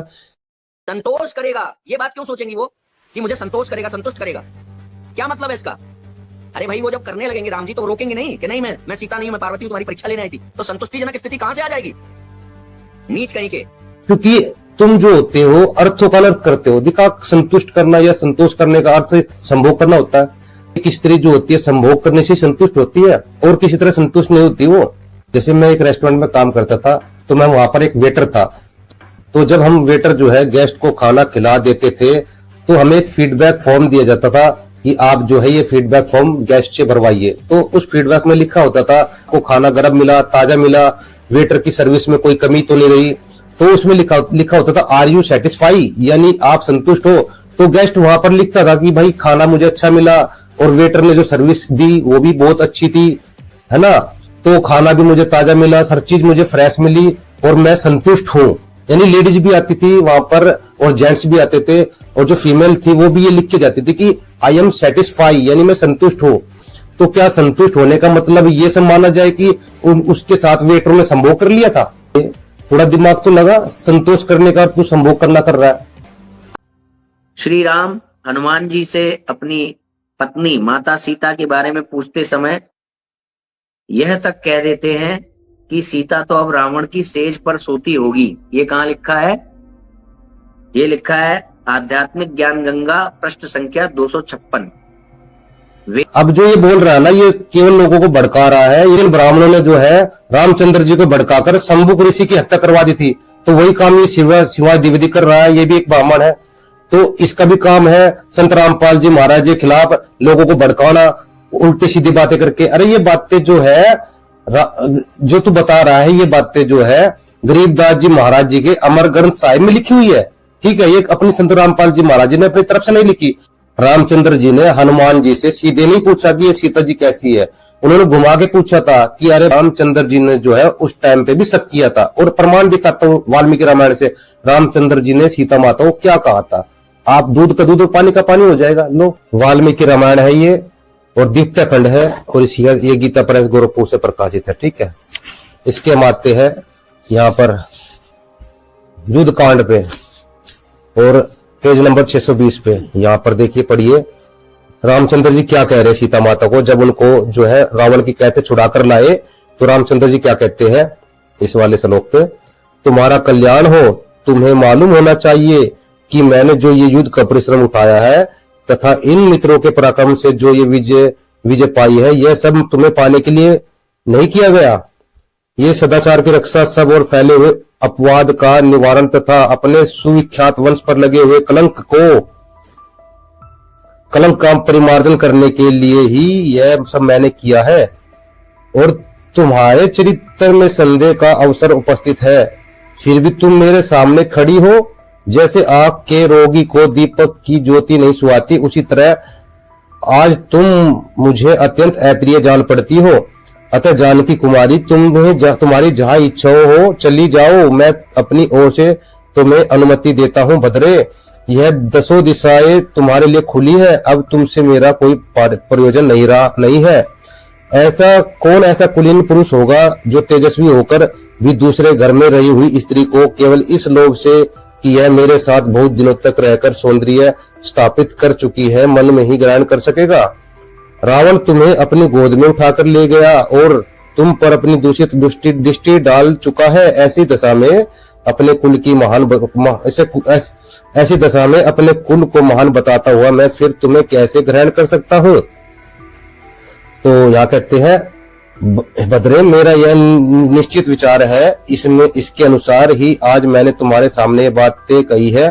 तुम चाहे तो भरत या लक्ष्मण के संरक्षण में सुखपूर्वक रहने का विचार कर सकती हो। सीते, तुम्हारी इच्छा हो तो तुम शत्रुघ्न, वानरराज सुग्रीव अथवा राक्षस राज विभीषण के पास भी रह सकती हो। जहां तुम्हें सुख मिले वहीं अपना मन लगाओ। सीते, तुम जैसी दिव्य रूप सौंदर्य से सुशोभित मनोरम नारी को अपने घर में उपस्थित देखकर रावण चिरकाल तक तुमसे दूर रहने का कष्ट नहीं सह सका होगा। अब देखो, हो गया ना क्लियर कि रामचंद्र जी क्या कह रहे हैं कि वो तुमसे दूर नहीं रह सका होगा। तो ये बातें यहाँ पर वाल्मीकि रामायण में लिखी हुई है। तो फिर आगे जो है सीता माता ये सब सुनकर रोने लगी। ठीक है, तो ये सब बातें वाल्मीकि रामायण में लिखी हुई है। वेद और गीता का ज्ञान देने वाला माँ दुर्गा का पति, ब्रह्मा विष्णु महेश का पिता, ये शैतान है। ये कहाँ लिखा है? कबीर परमेश्वर पृष्ठ संख्या 136 पर लिखा है। यहाँ देखिए लिखा है, ये काल शैतान है। ये लोग कहते हैं चरित्र है कि हम भगवान ही तो मानते हैं, बस वो निचले स्तर के भगवान है। ये इनका दोहरा चरित्र है कि हम भी भगवान मानते हैं, भले ही वो घटिया है। हम भी भगवान मानते हैं, भले ही वो राक्षसों की तरह खाता है। हम भी भगवान मानते हैं, भले ही वो शैतान है। अरे भगवान का अर्थ क्या होता है पता भी है? भगवान का अर्थ कभी देखा है? पढ़े लिखे तो हो नहीं, सब अनपढ़ गंवार भरे पड़े हो। ये भी मैं हाँ, एक तू ही पढ़ा लिखा है, अंग्रेज संतोष का अर्थ संभोग कर रहा है। अब इसका कहना है, एक तरफ तो तुम गीता ज्ञानदाता को भगवान बोलते हो, फिर तुम इसको शैतान बोलते हो। भाई देख, पहली बात तो हम अपनी तरफ से नहीं बोलते, गीता ज्ञानदाता खुद ही कह रहा अध्याय 11 के श्लोक 32 में कि मैं काल हूँ। ठीक है, काल का अर्थ कोई समझ सकते हो, काल कितना भयंकर शब्द है। ठीक, दूसरी बात, गीता अध्याय 8 के 13 में कहता है मैं ब्रह्म हूँ, ओंकार हूँ। तो ये खुद भी ब्रह्म का अर्थ भगवान होता है। ये खुद ही अपने आप को भगवान कह रहा है, खुद ही अपने आप को काल यानी शैतान कह रहा है। हमने तो कुछ नहीं कहा, जैसे गीता में इन्होंने बोला वैसे हमने बता दिया। ठीक है, और दूसरी बात, अगर तुम ये कहते हो भाई, तुम ऐसे बोलते हो जैसे किसी का पिता है, अब उससे पूछे भाई ये तेरा पिता है, वो बोला हाँ मेरा पिता है। अब उससे कहे कि भाई ये तेरा पिता जो है ये तो शराब भी पीता है, ये चोरी जारी करता है और लूट खसोट करता है, मार पिटाई भी करता है, घर में दंगा भी करता है। तो सच बोलने वाला होगा मेरे जैसा तो बोल देगा हाँ जी ये ऐसा करता है, ये तो सब ऐसे काम करता है और ये मेरा पिता भी है। तो वो दोनों चीजों को मना नहीं करेगा। हाँ, वो काम भी उसके शैतान वाले हैं, लेकिन वो उसका पिता भी है। तो भाई बिल्कुल ये जो गीता ज्ञानदाता हमारे सतुल शरीर का ये पिता है, आत्मा का जो पिता है वो कबीर परमात्मा सतपुरुष है, लेकिन ये हमारे सतुल शरीर का पिता है। हम इसको मानते हैं ये हमारा भगवान है और ये हमारा पिता है, लेकिन लक्षण तो इसके शैतान वाले हैं, उसको भी नकारा नहीं जा सकता। और ये खुद भी कह रहा है कि मैं काल हूँ। ठीक है, तो भाई हमने तो अपनी तरफ से कुछ नहीं बोला। ये तो गीता के 11 के तो 32 श्लोक पढ़ ले। ठीक है, उसमें खुद काल कह रहा है। और गीता 8 का 13 श्लोक पढ़ ले, उसमें कह रहा है कि मैं ब्रह्म हूँ, ओंकार हूँ, मेरा मंत्र है। तो खुद काल भी कह रहा है, खुद को भगवान भी कह रहा है। हम तो दोनों, हम भी कह रहे हैं कि काल भी है, भगवान भी है, फिर हमने अपनी तरफ से कौन सी नई बात बोल दी। देख लो, ये लोग भगवान कहते हैं ना काल को, ये देखो इनकी वास्तविकता। क्यों कहते हैं भगवान? क्योंकि हम तो गीता बोलने वाले को भी ब्रह्म भगवान मानते हैं, ब्रह्मा विष्णु महेश को भगवान मानते हैं। भगवान का एक भी लक्षण उसमें घटित नहीं होगा अगर भगवान कहते हैं। ये देख लो क्या लिखा है, काल शैतान है, ये है इनकी वास्तविकता। ये कहता है तुम शैतान बता रहे हो, लोग गीता से प्रमाण देख लो, शैतान का स्वरूप कैसा होता है। गीता बता देगी, हम क्यों बताएंगे, गीता बता देगी भाई। गीता प्रेस गोरखपुर से प्रकाशित है, भागवत गीता। ये देखो, यहाँ देखो, यहाँ क्या लिखा हुआ है, अध्याय 11 के श्लोक 20 में लिखा हुआ है, भयानक रूप वाले, यानी गीता ज्ञानदाता का भयानक भयंकर रूप है। ये इस भयंकर को याद रखना, ठीक है। ये देखे, वे ही देवताओं के समूह आप में प्रवेश कर रहे हैं और कुछ भयभीत होकर हाथ जोड़े आपका नाम का गौण, मतलब भयभीत हो रहे हैं, भयभीत हो रहे। भगवान को देखो कोई भयभीत होता है उच्चारण करते हुए, ऐसे ये जो है ना यहाँ पे लिखा हुआ, देखो यहाँ विश्वनी रुद्र, ये देखो भगवान का रूप दिखाते कैसा है। ये देखो, ये माँ बाबू आपके बहुत मुख और नेत्र वाले, हाथ और जांगा पैर वाले, बहुत से उदरों वाले, बहुत सी दाढ़ों के कारण, दाढ़ी भी है, बड़ी बड़ी दाढ़ी है, अत्यंत विकराल, यानी दाढ़ों के कारण अत्यंत विकराल है। इसको विकराल को याद रखना, विकराल यानी भयानक। महान रूप को देखकर सब लोग व्याकुल हो रहे हैं, यानी घबरा रहे हैं, तथा मैं भी व्याकुल यानी घबरा रहा हूं। पता भगवान को देखकर कोई घबराता है? भगवान का सुंदर चेहरा लिखा हुआ है वेदों के अंदर कि उसको देखकर आदमी गदगद हो जाता है। क्योंकि हे विष्णु आकाश सपर्श देखते हैं, तो यहाँ पे देखिए, आपको देखकर भयभीत अंत करने वाला, धीरज और शांति नहीं, भयभीत हर जगह भयभीत हो रहे हैं इनके रूप को देखकर। दाढ़ों के कारण विकराल, फिर दिख रहा विकराल, और प्रलय काल की अग्नि के समान प्रज्वलित, आपके मुखों को देखकर दिशाओं को नहीं जानता। और ये सब देखो यहाँ पर लिखा हुआ है, पढ़ लेना फुर्सत में तुम्हें लगे तो। ये देखो, चलते हैं, जो वेद और गीता का ज्ञान देने वाले की भक्ति करता है, शैतान उन्हें खाता है। अब शैतान कौन है, हम समझ गए, वही शैतान जो मुझ काल को तत्व से जान लेता है। इसी में दिखाइए 95 नंबर पेज में नीचे चलिए थोड़ा, आहार बनता है, अर्थात मेरा ही आहार होता है, ठीक है। तो इनका आहार होता है, अगले पृष्ठ पर भी दिखा दीजिए, शरीरधारी प्राणियों को खाता है। ये देखिए, ये कौन सा है, गरिमा गीता की पृष्ठ संख्या वो 95 था, ये 215 है, और यहाँ पर शरीरधारी प्राणियों को खाता है। जो गीता बोलने वाले की भक्ति करता है तो राक्षस उन्हें खाता है। 27 ये जो है 27वां श्लोक है, 27वें, वे सभी धृतराष्ट्र के पुत्र राजाओं के समुदाय सहित आप में प्रवेश कर रहे हैं, और भीष्म पितामह द्रोणाचार्य तथा व्याकरण हमारे पक्ष के प्रधान योद्धाओं के सहित सब के सब आपके दाढ़ों के कारण विकराल भयानक मुखों में वे बड़े वेग से दौड़ते हुए प्रवेश कर रहे हैं। यानी विकराल भी चेहरा भी है और भयानक मुखों में, देखो भाई मुखों में भयानक मुख है, इसका बहुत डरावना चेहरा है। तो ये डरावना चेहरा भयानक मुख तो शैतान का ही होता है, और शैतान का मुख अलग होगा क्या? इस शिवाजी देवी से पूछो कि शैतान का जो मुख होता है भयानक तो होता है, और शैतान का मुख जो है शीतलता देने वाला होता है। और कई एक चूर्ण सहित सिरों सहित आपके दांतों के बीच में लगे हुए दिख रहे हैं, यानी बड़े बड़े भयानक दांत भी है। और ये पहले ही दिखा देता है जो मरने वाले थे, इसने गीता ज्ञानदाता ने बता दे कि ये मरेगा, इनको मैं खाऊंगा, तो लगे दिख रहे हैं। तो बताओ भगवान खाता है क्या? ये देखो आपके सम्मुख दौड़ते हुए मुखों में प्रवेश कर रहे हैं। तो ये तो कोई भगवान खाता है क्या इंसानों को? ये तो सब इसको खाने वाला आपके मुखों में अति वेग से दौड़ते हुए जा रहे हैं। तो ये काल है, ये सभी को खाता है, और ये सबको लोगों को प्रज्वलित मुखों के द्वारा ग्रास करते हुए सबोरों से चाट रहे हो। बताओ शैतान कैसा होगा भाई, मुझे बताओ। शैतान जो है काल इससे अलग होगा क्या कोई? ये मुखों द्वारा ग्रास करते सबोर से चाट रहे हो, यानी सबको खा रहा है और चाट भी रहे हैं। ये देखो, और फिर खुद कह रहा है गीता ज्ञानदाता, यहाँ पर देखो ये पूछता है मुझे बताइए कि आप उग्र रूप वाले कौन हो। ये यहाँ पे आइडेंटिटी मांग रहा है अर्जुन, घबरा के कि आप बताओ कौन है ये गीता ज्ञानदाता कहता है, लोगों का नाश करने वाला बड़ा हुआ काल हो। बताओ लोगों का नाश करने वाला भगवान तो सबको कहते तुम अंधे को आंख दे, निर्धन को माया, और बांझ को पुत्र दे, यानी बांझ को पुत्र देने वाला है। यानी सबका सुख देने वाला, ये तो नाश करने वाला है। और शैतान नाश ही तो करता है। और शैतान कौन सा क्या करता है बताओ? इस समय इन लोगों को नष्ट करने के लिए प्रकट हुआ, तो ये प्रकट हुआ नष्ट करने के लिए प्रकट हुआ। भगवान तो बसाने वाला होता है, दुनिया को बचाने वाला होता है, मारने वाला तो शैतान ही होता है, नष्ट करने वाला बताओ। और कौन सी अलग से होगी कोई चीज? दिखा देना शैतान का स्वरूप कैसा होता है, क्या क्या होता है। ओ शिवान द्विवेदी, इससे अलग बता दे तो शैतान की कोई पहचान होती हो? बता दे शैतान की क्या पहचान होती है, इससे अलग पहचान बता दे। अरे भाई सिंपल सी बात है कि जैसे कोई मंत्री है, अब वो मंत्री जो है, अब मंत्री है तो उसका जो पद है उसको रिस्पेक्ट करना पड़ेगा। मंत्री आएगा तो सैल्यूट भी करनी पड़ेगी, राम राम भी करनी पड़ेगी, और मंत्री को जो है सम्मान भी देना पड़ेगा। लेकिन अगर वो मंत्री होटल के अंदर किसी लड़की को लेकर जा रहा है तो कोई पूछे भाई मंत्री कहाँ गया है, तो बताना पड़ेगा भाई होटल के अंदर वो लड़की के साथ रंगरलिया मना रहा है, ठीक है। और भाई तो अगर हाँ कोई शिवाज जैसा हो तो भाई वो कह भी सकता है कि भाई मंत्री जो है होटल के अंदर रामायण का पाठ पढ़ रहा है, क्योंकि इसको तो झूठ बोलने की आदत है, ठीक है। इसका तो एक फॉर्मूला है कि अपना काम बनता भाड़ में जाओ जनता, ठीक है। तो मेरे जैसे तो भाई सच बोलेगा कि भाई मंत्री को सम्मान भी देना पड़ेगा, जो उसने जो कांड करा हुआ तो बताने पड़ेगा, छुपा थोड़ी जा सकता है। तो ब्रह्मा विष्णु महेश हमारे लिए रिस्पेक्टेड है, आदरणीय है, और हम इनकी आरती भी करते हैं, मंत्र का जाप भी करते हैं। लेकिन जो चरित्र पुराणों में लिखे हुए हैं, इनके बारे में लिखा हुआ है, तो उससे भी नकारा नहीं कर सकते, क्योंकि वो चीजें लिखी हुई है भाई, वो सच बात है। अपनी तरफ से तो कुछ नहीं बोल रहे ना भाई, हमने अपनी तरफ से कुछ बनाया हो तो आप बोल सकते हो, ठीक है। तो अच्छी बातों को अच्छा कहा जाएगा, बुरी बातों को बुरा कहा जाएगा।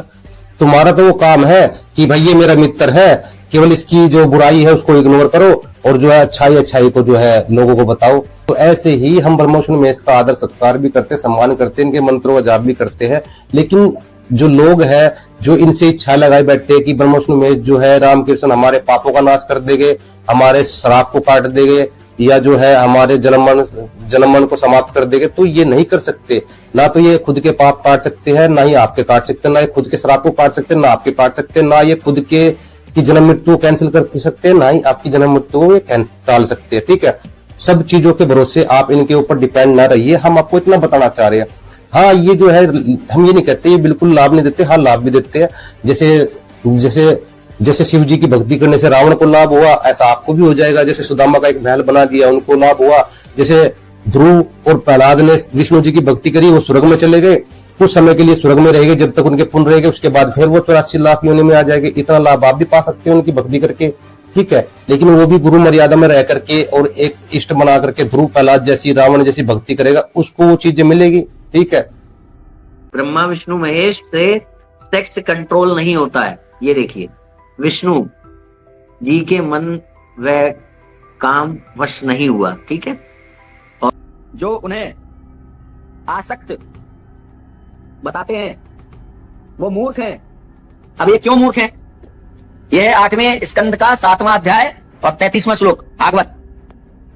तो क्या हुआ, पार्वती माता के साथ देखकर जो उन्हें कामी समझते हैं, आसक्त समझते हैं, वो मूर्ख हैं। क्यों मूर्ख हैं? सुनो, इसके आगे इसने और भी एक कथा भी बताई है, तो पहले वो भी बात कर लेते हैं। वहां कथा बताइए कि भगवान शिव जो थे वो कई सारी जो गंधर्वों की स्त्रियां थी उनके साथ उनका रमण हुआ। ये खुद कह रहा है भगवान शिव ने गंधर्वों की स्त्रियों के साथ रमण किया, लेकिन इस रमण को ये संभोग नहीं मान रहा। संत रामपाल जी महाराज जी का जो संतोष है, शब्द है, वो इसको संभोग दिखाई देता है। लेकिन जो रमण है, वो रमण जो स्त्रियों के साथ जो किया शिव जी ने, वो इसको संभोग नजर नहीं आता। गूगल पे सर्च करके देख ले रमण का अर्थ क्या होता है, ठीक है। और संतोष का अर्थ सर्च करके दिखा दे, संतोष का अर्थ क्या होता है। तो क्या है जेलकट्टू गुरु के झूठ भाई अभिषेक? ऐसा है कि जो सृष्टि है ना, उसका निर्माण जिन एंटिटीज ने किया है, वो एंटिटीज काम कैसे करती हैं ये बताने के लिए मात्र लीलाएं होती हैं। इनके अंदर जो रमण है, इनके अंदर जो आसक्ति है, उनका अर्थ वो आसक्ति नहीं होती जो तुम्हारी आसक्ति है ना। जो मानवीय आसक्ति है, मानवीय मैथुन क्रिया है, मानवीय क्रीड़ा है, मानवीय रमण क्रिया है, वो एज इट इज वहां नहीं होती। अब ये कहां लिखा है ये भी देख लो, अपने मन से नहीं बोलते। तो सबसे पहली बात तो ये है कि ये जो ब्रह्मा विष्णु महेश के ऊपर कामी क्रोधी होने का जो आरोप लगाते हैं, ये आरोप इनके ऊपर लगता ही नहीं है। क्यों नहीं लगता है? क्योंकि काम की उत्पत्ति ही इनसे हुई है। ये देखो, जब सृष्टि रचना करते हैं तो ब्रह्मा जी का अस्तित्व पहले से था, उन्होंने काम को बनाया सृष्टि रचना करते समय। विष्णु पुराण और 5वां अध्याय प्रथम अंश है ना, 41वां श्लोक। तो ये समझो कि जो सर्ग है ना, एक होता है मैथुनी सर्ग, जो मैथुनी सृष्टि होती है वो मानवीय सृष्टि होती है, वहां मैथुन की क्रिया मैथुन के नाम से ही जानी जाती है। फिर होता है जो इससे ऊपर होता है, अलग अलग सर्ग होते हैं। उन सर्गों में अगर मैथुन जैसी चीजें आ भी रही हैं तो वो दो शक्तियों का आपस में मिलन है। वो जिस तरह से मैथुन क्रिया यहां हो रही है वो नहीं है। क्यों? क्योंकि मैथुन को तो जन्म ही वो शक्तियां देने वाली हैं। ये देखो मैथुनी सृष्टि का वर्णन यहां पर हो रहा है। ये 5वां अध्याय पढ़ लेना, प्रथम अंश का 5वां अध्याय पढ़ लेना। यहाँ पे आपको ये सर्ग जो अलग अलग होते हैं कि यहाँ की जो मैथुन क्रिया है वो उस दुनिया में वैसी की वैसी काम नहीं करती, वो सब इसमें बताया गया है, पढ़ लेना।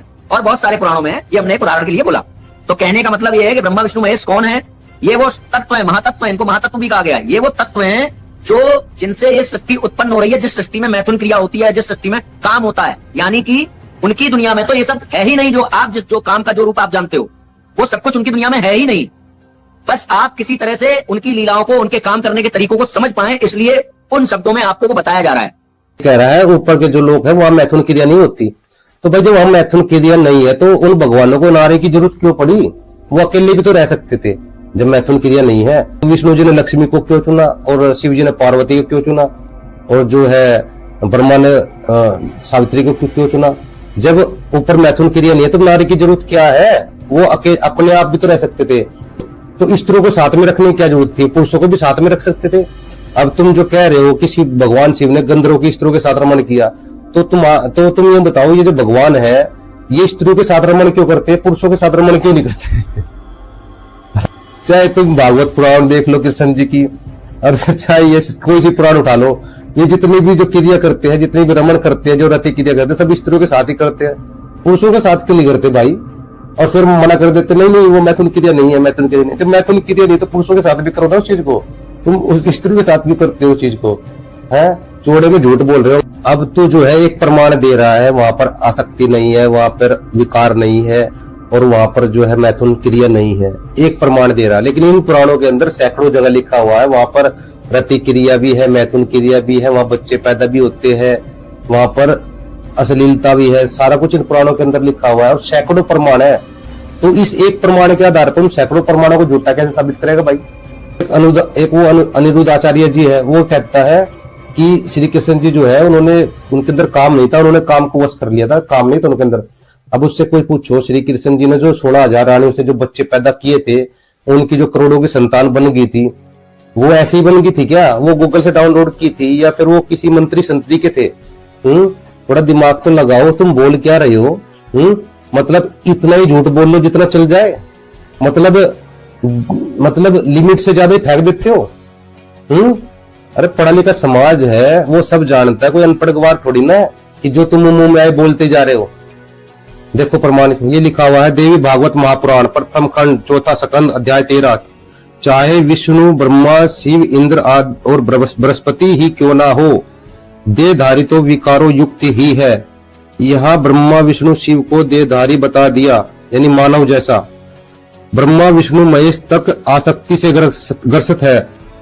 अब ये कह रहा था कि इनके अंदर विकार नहीं है, आसक्ति नहीं है, और यहाँ लिखा हुआ ये देहधारी तो विकारों से युक्त है, यानी ब्रह्मा विष्णु महेश के अंदर भी विकार है।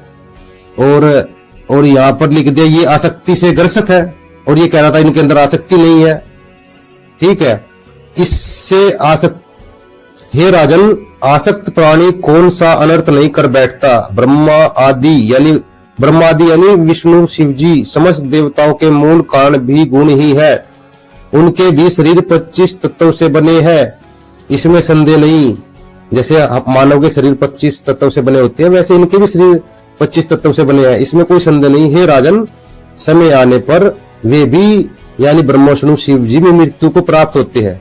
तो देखा आपने, देवी भागवत महापुराण से हमने जो है प्रमाण सिद्ध करके दिखा दिया, इनके अंदर विकार भी है, ये देहधारी है, जैसे मनुष्य होते हैं वैसे ये भी है, और इनके अंदर जो है आसक्ति भी है, यानी काम क्रोध मोह लोभ अहंकार सब विकार इनके अंदर है, और जो है इनकी मृत्यु भी होती है जैसे आम इंसान की होती है। ठीक है, तो लेकिन जो वेदों में लिखा हुआ है, वेदों में जो लिखा हुआ है, परमात्मा जो है काम क्रोध मोह लोभ अहंकार यानी निर्विकार है, वो शुद्ध है वो परमात्मा वेदों के अंदर, वो कबीर है। अब जो ये है कबीर की नकल करने लगे, क्योंकि कबीर के सतलोक में जो है मैथुन क्रिया नहीं है, वहां पर कबीर साहब बच्चे पैदा नहीं करते, वहां तो कबीर साहब की स्त्री भी नहीं है, ठीक है भाई, तो आप लोग कबीर की बराबरी कैसे करोगे? कबीर की ना तो वहां स्त्री है सतलोक में, ना वो शरीर से बच्चे पैदा करता, और जिस धरती पे आता है उन्हीं गुणों युक्त धरती पे आता है, तो यहाँ भी उसके अंदर काम क्रोध मोह लोभ रूपी विकार नहीं होते, ना वो यहाँ बच्चे पैदा करता।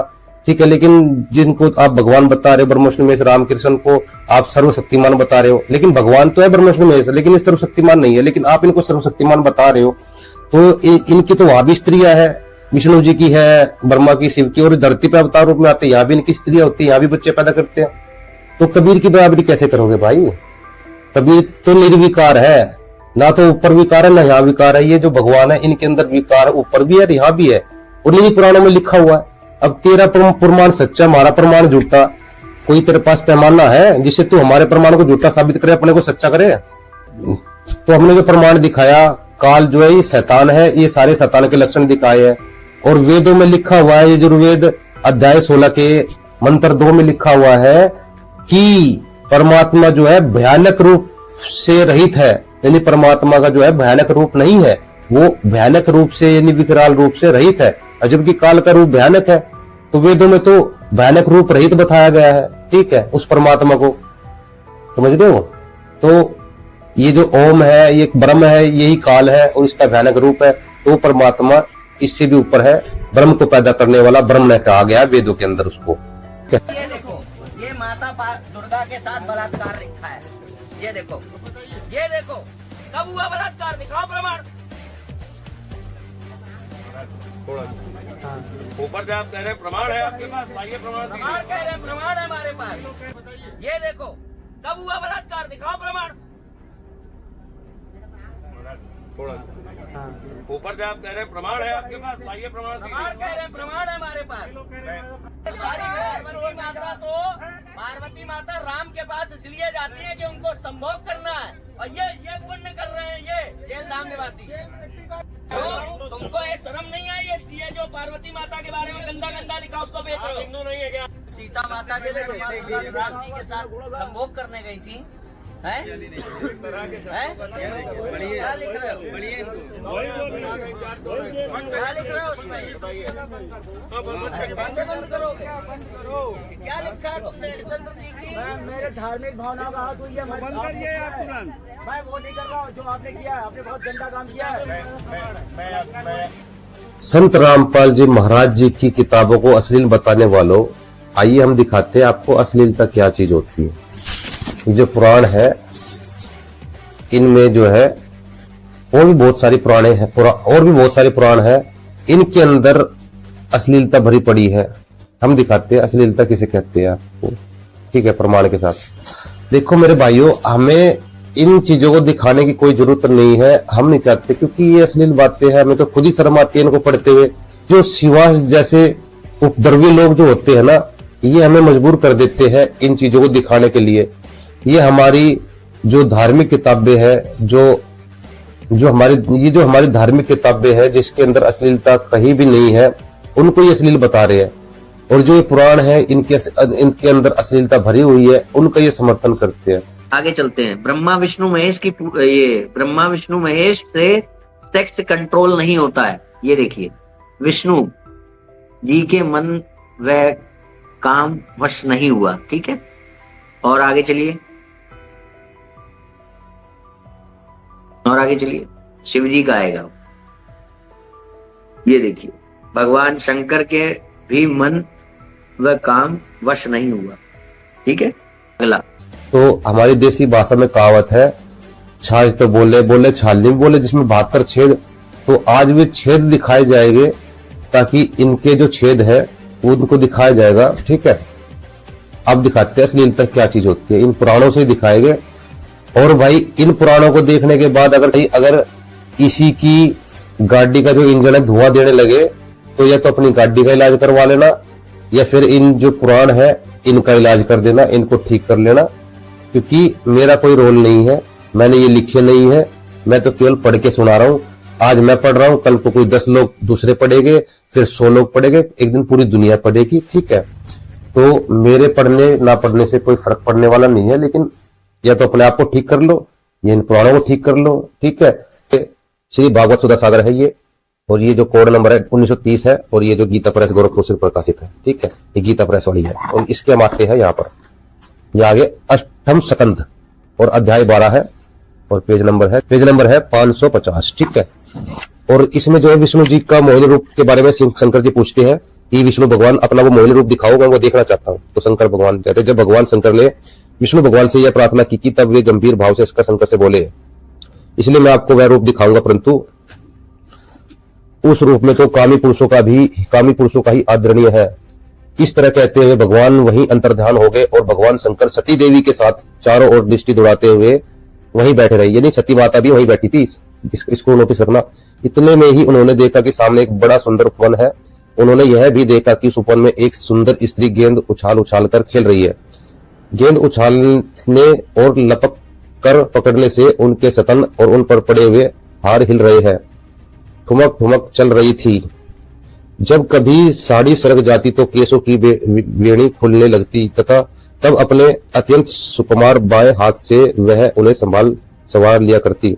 गेंद से खेलते खेलते उनके तनिक सलज भाव से मुस्कुराकर तिरछी नजर से शंकर की ओर देखा, बस उनका मन हाथ से निकल गया, शंकर भगवान का हाथ से निकल गया मन। वे मोहिनी को निहारने और उसकी चितवन के रस में डूबकर इतने विहल हो गए कि उन्हें अपने आप की सुध न रही। फिर पास बैठी हुई सती और गणों की तो याद कैसे रहती, यानी सती माता को भूल गए। उसी समय शंकर जी देखते देखते वायु ने उनकी झीनी साड़ी करदनी ही उड़ा ली। मोहिनी का एक एक अंग बड़ा ही रुचिकर और मनोरम था, जहां आंखें लगी ही रहती। उसको इस दशा में देखकर भगवान शंकर उसकी ओर अत्यंत आकर्षित हो गए। उसने शंकर जी का विवेक छीन लिया। वे उसके हाव भावों से कामुत्र हो गए और भवानी के सामने ही लज्जा छोड़कर उसकी ओर चल पड़े। देखो भवानी माता को ही के सामने उन्होंने शर्म छोड़ दी। मोहिनी वस्त्रहीन तो पहले ही हो चुकी थी। शंकर जी अपनी ओर आते देखकर बहुत लज्जित हो गई। वह एक वृक्ष से दूसरे वृक्ष की आड़ में जाकर छिप जाती और हंसने लगती, परंतु कहीं ठहरती न थी। भगवान शंकर की इंद्रियां अपने वश में नहीं रही, वे कामस हो गए थे।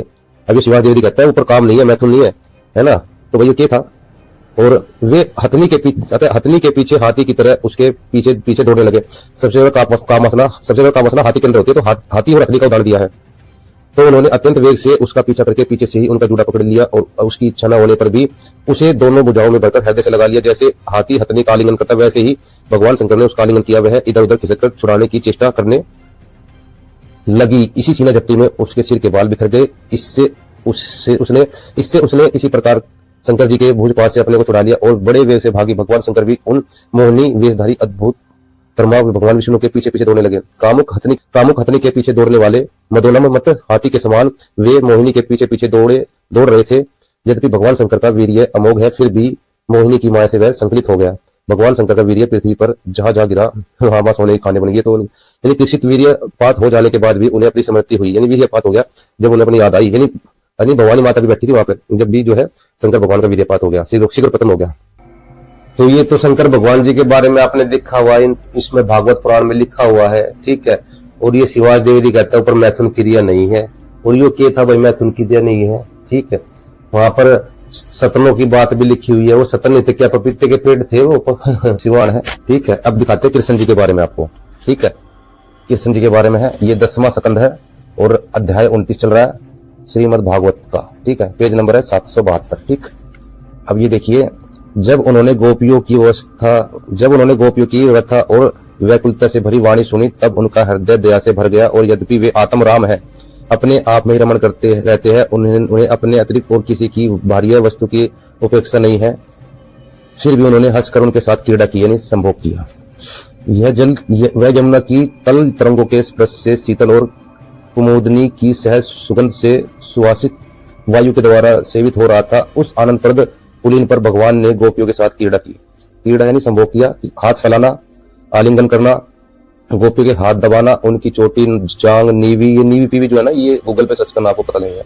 और स्तन आदि स्पर्श करना। बताओ भगवान का काम क्या है? जांगों और स्तन को स्पर्श करना, विरोध करना, नक्सत करना, विनोदपूर्ण चितवन से देखना और मुस्कुराना। इन क्रियाओं के द्वारा गोपियों के दिव्य कामरस को परमोज्वल प्रेम भाव को उत्तेजित करते हुए भगवान श्री कृष्ण ने उन्हें क्रीड़ा द्वारा आनंदित किया, ठीक है। अब आते हैं 29वां अध्याय में, ठीक है। अब आते हैं 33वें अध्याय में सुखदेव जी कहते हैं, ठीक है, ये कहते हैं कि परिशिक्षित वैसे ही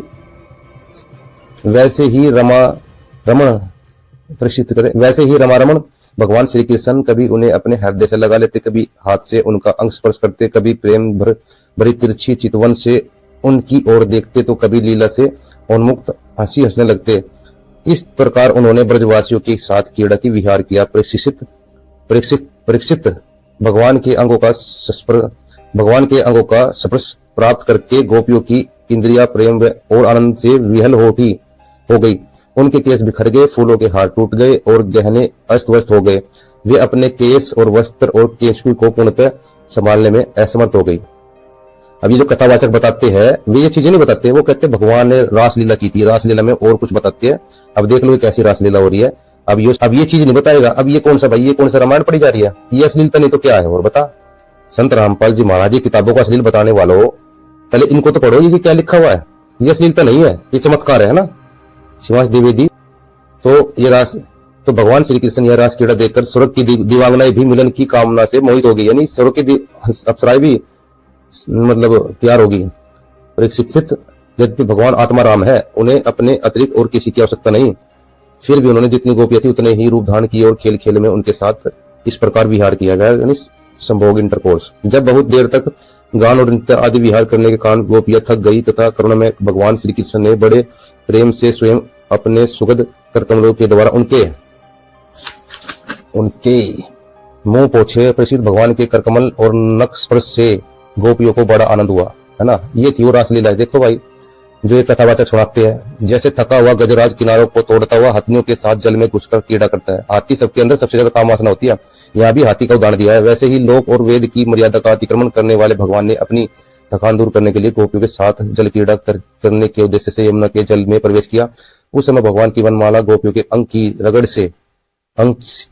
से कुछ कुचल सी गई थी और उनके वक्षस्थल की केसर से वैरंग भी हो गई थी। ठीक है भाई, देख लो। विमानों पर चढ़े हुए देवता पुष्पों की वर्षा करके उनकी स्तुति करने लगे। इस प्रकार यमुना जल में स्वयं आत्माराम भगवान श्री कृष्ण ने गजराज के समान जल विहार किया। श्री कृष्ण ने जल विहार किया। विहार जो शब्द होते हैं ये संभोग क्रिया होती है, इंटरकोर्स बोलते हैं, ठीक है। इसके बाद भगवान श्री कृष्ण व्रज युवतियों और भोरों की भीड़ से घिरे हुए यमुना तट के उपवन में गए। वह बड़ा ही रमणीय था। उसमें भगवान इस प्रकार विचरण करने लगे जैसे मस्त गजराज हाथियों के झुंड के साथ घूम रहा हो। चारों ओर चंद्रमा की बड़ी सुंदर चंदनी छिटक रही थी। कवि में शरद ऋतु की जिस समय सामग्री का वर्णन मिलता है उन सभी व्यक्ति थी। उसमें भगवान श्री कृष्ण ने अपनी प्यासी गोपियों के साथ यमुना के पुलिन यमुना और उनके उपवन में विहार किया। ठीक है, विहार यानी इंटरकोर्स किया, ठीक है, संभोग किया। अब देखो ये जितने भी कथावाचक कहानी सुनाते हैं ये एक बड़ाई मारते हैं, बहुत बड़ाई मारते हैं। और ये शिवांश द्विवेदी को इसमें अश्लीलता नजर नहीं आती, इन पुराणों के अंदर अश्लीलता नजर नहीं आती, लेकिन जो समाज में सही संदेश दे रहे हैं उसमें इनको अश्लीलता नजर आती है। राजा परीक्षित ने पूछा, भगवान श्री कृष्ण सारे जगत के एकमात्र स्वामी है, उनके अवतार का उद्देश्य ही यह था कि धर्म की स्थापना हो और अधर्म का नाश हो। देखिए कितनी अच्छी बात करा परीक्षित। फिर उन्होंने स्वयं धर्म के विपरीत पर स्त्रियों का स्पर्श कैसे किया। देखो राजा परीक्षित भी सवाल कर रहा है कि जब वो धर्म की स्थापना करने आए थे, भगवान थे, अवतार थे, तो उन्होंने स्वयं धर्म के विपरीत जाकर पर स्त्रियों का यानी दूसरों की स्त्रियों का स्पर्श कैसे किया। तो अब जो सुखदेव है वो भी कहता है कि मैं मानता हूं कि भगवान श्री कृष्ण पूर्ण काम थे। अब ये जो है पूर्ण काम थे, उन्हें किसी की वस्तु की कामना नहीं थी, फिर भी उन्होंने किस अभिप्राय से यह निंदनीय कर्म किया। तो अब ये देखिए, फिर उन्होंने स्वयं धर्म की विपरीत पर स्त्रियों का स्पर्श कैसे किया। मैं मानता हूं कि राजा परीक्षित कहता है कि भगवान श्री कृष्ण पूर्ण काम थे, उन्हें किसी भी वस्तु की कामना नहीं थी, फिर भी उन्होंने किस अभिप्राय से यह निंदनीय कर्म किया।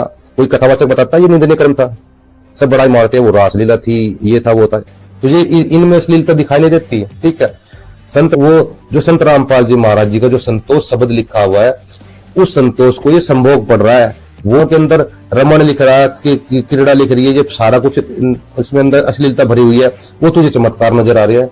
10वां स्कंद है और ये जो वही है भागवत पुराण जो भी पढ़ रहे थे हम, ठीक है। इसके पेज पे आते हैं 745 पे, यहाँ देखिए, यहाँ लिखा है, एक दिन सब कुमारियों ने प्रतिदिन की भांति यमुना जी के तट पर जाकर अपने अपने वस्त्र उतार दिए, ठीक है। वे उनका अभिप्राय जानकर अपनी सखा गवालों के साथ उन कुमारियों की साधना सफल करने के लिए यमुना तट पर गए। उन्होंने अकेले ही उन गोपियों के सारे वस्त्र उठा लिए। अरे कुमारी, तुम यहाँ आकर अपनी इच्छा हो अपने अपने वस्त्र ले जाओ, यानी उनके वस्त्रों को ले भगवान कृष्ण बोले। सुंदरियों, तुम्हारी इच्छा हो तो अलग अलग आकर अपने अपने वस्त्र ले लो, या सब एक साथ ही आओ, मुझे इसमें कोई आपत्ति नहीं। यानी पेड़ पर रख के बैठ गए थे श्री कृष्ण जी। कपड़े बोले कि हाँ आ जाओ ऐसे नग्न अवस्था में। वे ठंडे पानी में कंठ तक डूबी हुई थी और उनका शरीर थर थर कांप रहा था। उन्होंने श्री कृष्ण ने कहा, देखो हम जाड़े के मारे ठिठुर रही है, तुम हमें वस्त्र दे दो प्यारे श्याम सुंदर, हम तुम्हारी दासी है, तुम जो कुछ कहोगे उसे हम करने को तैयार है। भगवान श्री कृष्ण ने कहा, देखो जब तुम अपने को मेरी दासी स्वीकार करती हो और मेरी आज्ञा का पालन करना चाहती तो यहाँ आकर अपने वस्त्र ले लो। परीक्षित भगवान की ऐसे बातें सुनकर वे अपने दोनों हाथों से गुप्त अंगों को छिपाकर, अब ये देखो कि भगवान ने कहा कि यहाँ आकर ले लो। अब वो नग्न थी तो अपने दोनों हाथों से गुप्त अंगों को छिपाकर, अब गुप्त अंगों को पे हाथ लगा लिया उन्होंने, यमुना से बाहर निकली। उस समय ठंड उन्हें बहुत सता रही थी। उनको अपने पास आयु देखकर उन्होंने गोपी के वस्त्र अपने कंधे पर रख लिए और बड़ी प्रसन्नता से मुस्कुराते हुए बोले, अरे गोपियों, इसमें संदेह नहीं, इस अवस्था में वस्त्रहीन होकर तुमने जल में स्नान किया है, इससे तो जल के अधिष्ठाता देवता वरुण का तथा यमुना जी का अपराध हुआ है। अतः इस दोष की शांति के लिए तुम अपने हाथ जोड़कर सिर से लगाओ और उन्हें झुककर प्रणाम करो, तदनंतर अपने अपने वस्त्र ले जाओ। अब उन्होंने अपने हाथों को कहाँ लगा रखा था? अपने प्राइवेट पार्ट पे लगा रखा था। तो श्री कृष्ण जी ने कहा कि अपने हाथ जोड़कर सिर से लगाओ, नहीं अपने हाथों को सिर से लगा लो, ऊपर उठा लो। तो अब ऊपर सिर से लगाएगी तो क्या उनके पूरे प्राइवेट पार्ट दिखाई देंगे, ठीक है।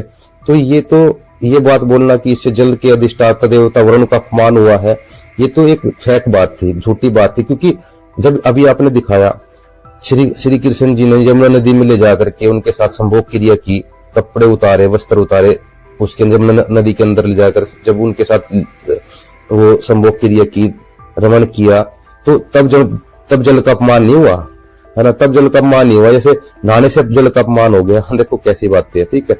और यहाँ पे लिखा हुआ है कि अब तुम दोनों हाथ जोड़कर सिर से लगाओ। अब उन्होंने क्या है, दोनों हाथ उठा लिए, तब उनका जो प्राइवेट पार्ट वो दिखाई दे रहे थे। तो जब यशोदानंदन भगवान श्री कृष्ण ने देखा कि सब की सब कुमारियां मेरी आज्ञा के अनुसार प्रणाम कर रही है, तब वे बहुत ही प्रसन्न हुए। उन्होंने हृदय करुणा उमड़ आई, मतलब अब करुणा उमड़ आई और उन्होंने वस्त्र दे दिए। उनकी प्रिय प्रसिद्ध श्री कृष्ण ने कुमारियों से छल भरी बातें की और उनकी लज्जा संकोच छुड़ाया, हंसी की और उन्हें कठपुतलियों के समान नचाया। अब कुछ लोग कहते हैं भाई जैसे ये कथावाचक जो है बात बनाते हैं कि श्री कृष्ण जी की आयु कम थी, ये था वो था। अरे भाई, श्री कृष्ण जी ने पैदा होते ही जो है जेल के दरवाजे तोड़ दिए थे, ठीक है। अभी श्री कृष्ण जी की आयु देख लो, रासलीला का समय 10वां वर्ष माने तो 9वें वर्ष में क्षीरहरण की लीला हुई, यानी 9-10 वर्ष की आयु थी श्री कृष्ण जी की। आजकल बहुत से ऐसे आपको कांड दिखाई दे रहे हैं, 9-10 साल के बच्चे भी बहुत से कुकर्म पात रहे आपको दिखाई दे रहे होंगे, अखबार में खबर आती है, ठीक है। और फिर दूसरी बात, श्री कृष्ण जी तो भगवान थे भाई, उन्होंने पैदा होते जेल के दरवाजे तोड़ दिए थे, तो उनके लिए ये सब उनके लिए कोई छोटी बात नहीं थी, ठीक है। और आपको उसमें दिखाते हैं ब्रह्म पुराण से कि वहां पे भी उनकी लीला लिखी हुई है।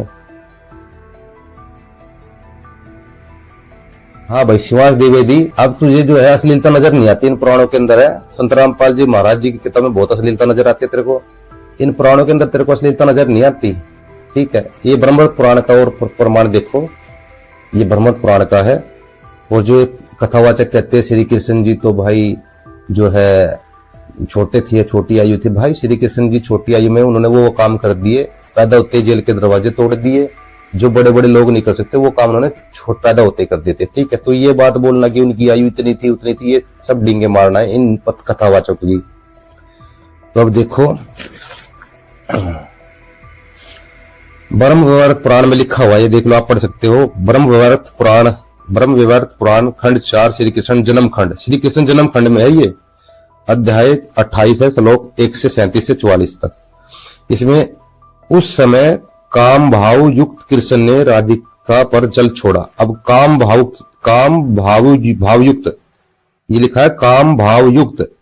एक अनिरुद्ध आचार्य है और भी कथावाचक ये कहते हैं कि श्री कृष्ण जी के अंदर काम नहीं था, वो काम नहीं था, काम से परे थे। अब यहाँ लिखा हुआ है उस समय काम भाव युक्त, यानी काम का भाव युक्त श्री कृष्ण ने राधिका पर जल छोड़ा, तब कामार्थ राधा ने कृष्ण पर जल छोड़ा।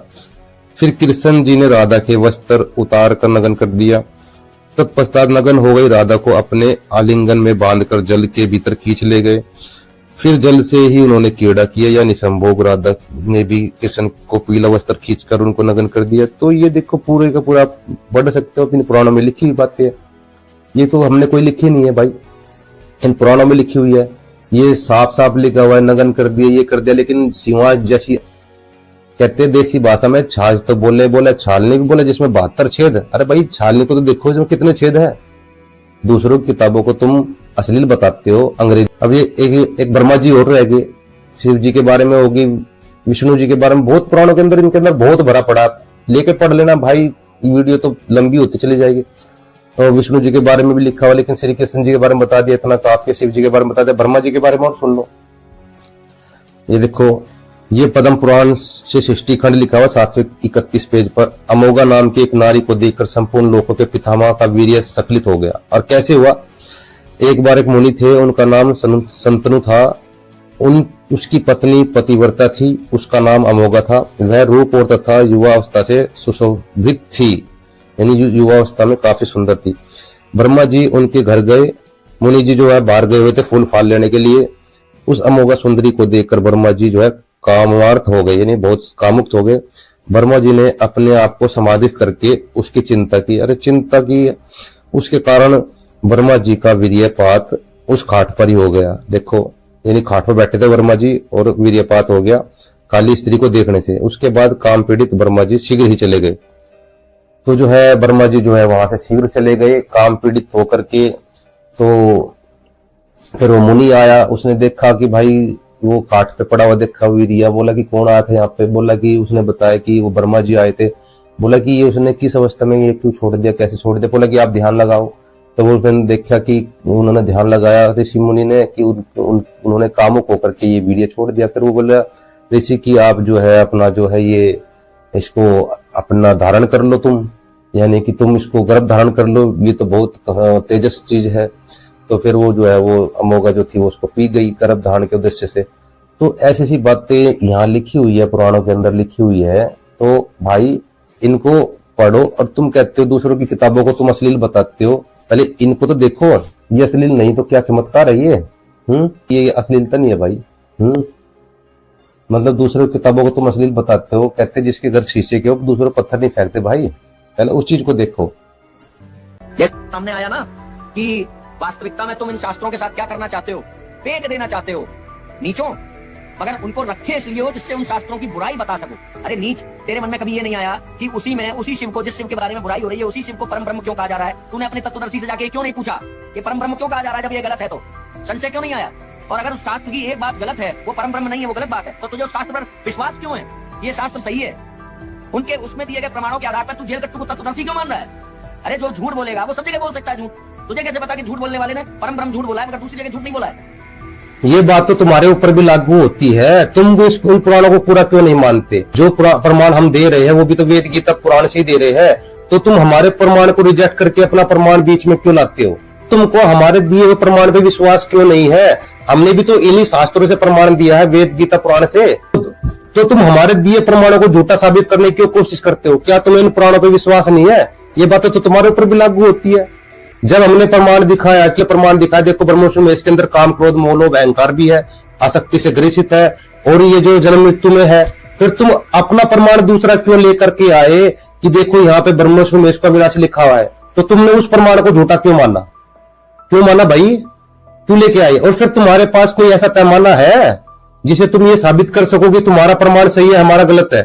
अरे कोई ऐसा पैमाना थर्मामीटर है तुम्हारे, तुम आपके दिखा सको कि तुम्हारा प्रमाण सही है हमारा गलत है? तुमने अगर विष्णु पुराण से प्रमाण दिखाया है तो हमने भी तो देवी भागवत से प्रमाण दिखाया है। हमने कोई रागनी थोड़ी लगाई यहाँ पे। तो तुम्हारा प्रमाण सच्चा हमारा झूठा कैसे हो गया? ये सवाल करोगे कि भाई तुम हमारे प्रमाण को क्यों नहीं मानते, अपने को क्यों मानते हो?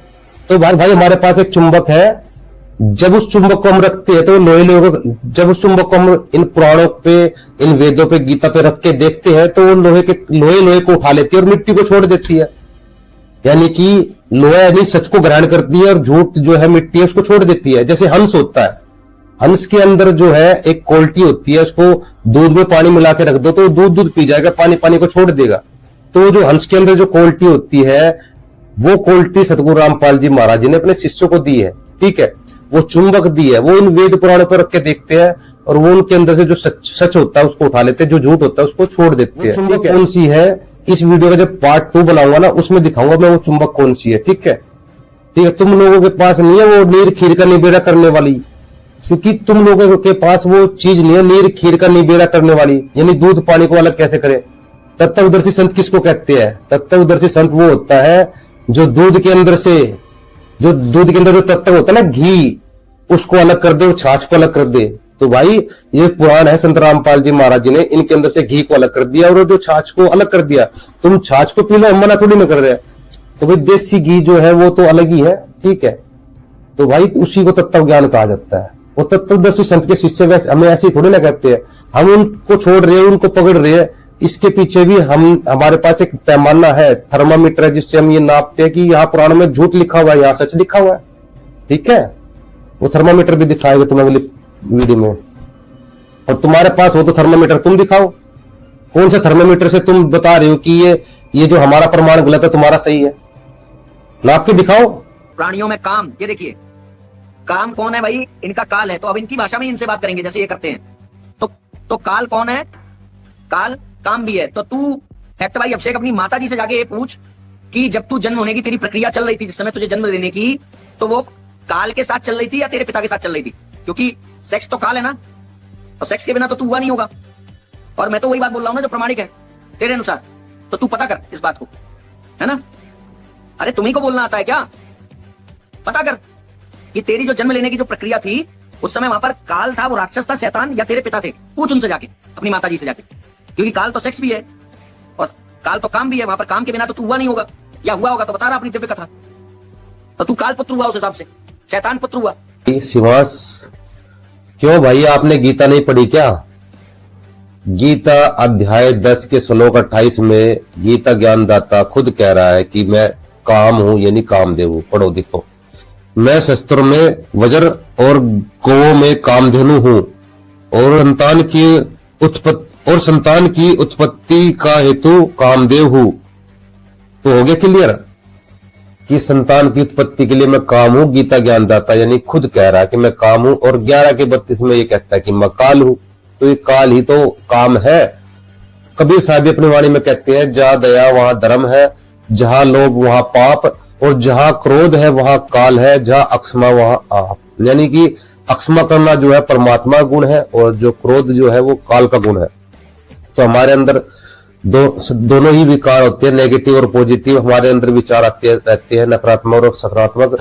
तो काम, क्रोध, मोह, लोभ, अहंकार, ये जो विकार है ये काल के हैं। और जो शील, संतोष, विवेक, दया, अक्षमा, ये जो गुण है ये परमात्मा के गुण है। ठीक है। और दूसरा ये कहता है तुम काल को भी भगवान कहते हो, तो भाई काल भी भगवान है, ये भी हमारा पिता है। ये केवल हमारे सतुल शरीर का पिता है, और जो आत्मा का जो पिता है वो कबीर परमात्मा, कबीर साहिब सतपुरुष है, अकाल पुरुष है। ये काल जो है हमारे इस सतुल शरीर का ही पिता है। तो प्रमाण दिखाते गीता से। देखिए अध्याय 14 के श्लोक 3 और 4 में पढ़िए। हे अर्जुन, मेरी महत ब्रह्मरूप मूल प्रकृति, प्रकृति दुर्गा कहते हैं, ये कोडवर्ड है यहाँ पर। तो प्रकृति संपूर्ण भूतों की योनि अर्थात गर्भधान का स्थान है। मैं उस योनि में चेतन समुदाय रूप गर्भ को स्थापन करता हूँ। उस जड़ चेतन के सहयोग से सब भूतों की उत्पत्ति होती है। और हे अर्जुन, नाना प्रकार के सब योनियों में जितनी मूर्तियां अर्थात शरीरधारी प्राणी उत्पन्न होते हैं, प्रकृति यानी दुर्गा उन सब की गर्भ धारण करने वाली माता है, और मैं बीज को स्थापन करने वाला पिता हूँ। ठीक है। तो दुर्गा जो है यानी प्रकृति भी कहते दुर्गा माता को, तो वो तो जगत जननी है, यानी वो सबकी माता, और ये पिता है। तो ये हमारे सतुल शरीर का पिता है, काल भगवान इसको कहते हैं। तो और जो है कबीर साहब जो है हमारे आत्मा के पिता है, वो आत्मा को बनाने वाले हैं। कबीर साहब भी अविनाशी है और ये आत्मा भी अविनाशी है। आत्मा और परमात्मा एक की नूर जरूर है, और जो ये सतुल शरीर है ये नाश में है, और ये काल भी नाश में है। तो ये सब नाशवान चीजें है, ये समय के अंतर्गत सभी आती है, इसलिए काल है। ठीक है। तो गीता ज्ञान कहने वाला कौन है आपके रामपाल के अनुसार? गीता ज्ञान कहने वाला श्री कृष्ण भगवान जी दिख रहे थे स्वरूप, लेकिन उनके अंदर प्रेतवश काल भगवान ने गीता का ज्ञान बोला था। काल, तो ये आपकी गीता तेरा ज्ञान अमृत है जी। इसका पृष्ठ संख्या है 51, और ये कबीरदास जी यहाँ पर बता, इसमें ये कह रहे हैं, हे धर्मदास, गीता शास्त्र आपके परम पिता, जी जी बताइए, गीता शास्त्र आपके परम पिता भगवान कृष्ण उर्फ विष्णु जी का आदेश है। तो ये तो कह रहे हैं कि कृष्ण का आदेश है, कबीर कह रहे हैं कृष्ण का आदेश है, कृष्ण का ही आदेश मान लीजिए आप। क्यों कृष्ण का माने? आप तो कह रहे हो काल का मान, काल का आदेश है। अब आप काल को तो मान ही नहीं रहे, आप कृष्ण के आदेश बताइए भाई, आप तो मान रहे हो ना। और आप आदेश तो बताइए, आदेश क्या है? आदेश की बात कीजिए। आपने कहा गीता का ज्ञान काल ब्रह्म भगवान ने दिया है। सर आदेश बताइए, ज्ञान का आदेश क्या? कबीर के द्वारा बता दिया कि गीता का ज्ञान कृष्ण परमपिता विष्णु ने दिया है। दिया है, वो ज्ञान क्या दिया है ये बताइए आप। अरे पहले हम ये जान रहे हैं, गीता कहने वाला कृष्ण है या काल है कृष्ण से अलग? कृष्ण भगवान है, कृष्ण भगवान ने दिया ज्ञान। ज्ञान क्या दिया है बताइए आप। अरे क्यों बताएं? ये बात खत्म हो गई क्या? पहले इसको मानो कि कृष्ण नहीं दिया है। मैंने मान लिया कृष्ण भगवान ने दिया, और बताओ। तो यानी कि तुम्हारे तत्वदर्शी झूठ बोलते हैं, गलत बोलते हैं। आगे तो बताइए सर, क्लियर करूँ ना। ये देखिए, शांति से बात होती है सारी, ऐसी नहीं है, आराम से बात होती है। हाँ जी बताइए। देखिए क्या लिख रहे हैं आपके तत्वदर्शी, क्या लिखा है सर? मेरे को पढ़ नहीं पा रहा। श्री कृष्ण जी ने नहीं कहा, कृष्ण जी ने नहीं कहा। हाँ जी, तो आप बताइए सर। आपने सुनिए, मैं क्लियर कर दूं प्रश्न क्या है। आपने कहा चलो मान लिया कृष्ण ने ही कहा है, मान लिया, तो इसका मतलब आपने ये मान लिया कि तत्वदर्शी नहीं है, ये गलत लिख रहा है यहाँ पर, ये मान लिया आपने। आगे तो चलिए, आगे तो चलिए। आगे नहीं चलते भैया, आगे नहीं चलते हम, पहले इसको क्लियर करिए। आगे नहीं चलते, पहले इसको क्लियर करिए आप। अब इस बंदे ने क्या कर रखा है, इसने एक नालायकी की है। वो नालायकी क्या है कि इसने जो है ये सवाल करता है आपसे कि गीता ज्ञान किसने दिया। अगर तुम कहते हो गीता ज्ञान काल ने दिया, तो ये जो है कबीर साहब की वाणी दिखाता है कि देखो कबीर साहब जो है ये कह रहे हैं कि गीता ज्ञान तो कृष्ण ने दिया, ठीक है। और अगर तुम कहते हो कि चलो मान लेते गीता ज्ञान कृष्ण ने दिया, फिर ये संत रामपाल जी महाराज जी की किताब दिखाता है कि ये देखो तुम्हारे गुरु तो जो है तत्वदर्शी संत नहीं है, तुम उनकी बात मानते नहीं, तुम्हारे गुरु तो कहते हैं गीता ज्ञान जो है काल ने दिया, कृष्ण ने नहीं दिया। तो ये चिट भी अपनी और पट भी अपनी, दोनों तरफ से ये जो है मिसगाइड करने की कोशिश करता है। ठीक, कबीर साहब ने जो है कबीर सागर के अंदर दोनों दो बात बोल ली है। स्टार्टिंग में जब है धर्मदास के पास आए तो धर्मदास को समझाने के लिए उसी की भाषा में समझाने लगे कि धर्मदास चलो मान लेते तुमने गीता ज्ञान कृष्ण जी ने दिया, लेकिन कृष्ण जी तो यहाँ ऐसे बोल रहे हैं, जैसे कृष्ण जी तो यहाँ पे ऐसे बोले, जैसे कोई भी हमें नया भगत मिलता है जो कृष्ण जी के भगत होते हैं उनको भी हम इसी तरह से बताते हैं कि देखो कृष्ण जी तो यहाँ से बोल रहे हैं, ऐसे बोल रहे। डायरेक्ट नहीं बोला जाता कि गीता का ज्ञान काल ने दिया, क्योंकि पहले जो है लोहा होता है, लोहे को गर्म किया जाता है, उसके बाद चोट लगाई जाती है। तो धर्मदास जी जब कबीर साहब मिले तो उन्होंने कहा कि ठीक है कृष्ण जी ने ये ज्ञान दिया, कृष्ण जी ने ऐसा गीता में बोला, ऐसा गीता में बोला, यानी उसी की भाषा में बात करने लगे धर्मदास जी की। जब धर्मदास जी की जिज्ञासा बढ़ने लगी तो फिर धर्मदास जी को कबीर साहब ने बताया कि देखो भाई, फिर जब धर्मदास जी का लोहा गर्म हो गया तो चोट लगाई, बोले कि गीता ज्ञान जो है काल ने दिया। ठीक, तो और संत रामपाल जी महाराज जी भी यही बोलते गीता ज्ञान काल ने दिया। और गीता ज्ञान दाता भी अध्याय 11 के 32 में कहता है कि मैं काल हूं। तो संत रामपाल जी महाराज भी ये कह रहे हैं गीता ज्ञान दाता काल है, और गीता ज्ञान दाता खुद कह रहा है मैं काल हूं। और कबीर साहब भी ये कहते हैं गीता ज्ञान काल ने दिया। देख प्रमाण है वही, इस पे हम आते हैं। इसके जो है बोध सागर है, ये जो पेज नंबर है, ये उग्र गीता नाम का एक चैप्टर है। ठीक है, इस पे आ जाते हैं।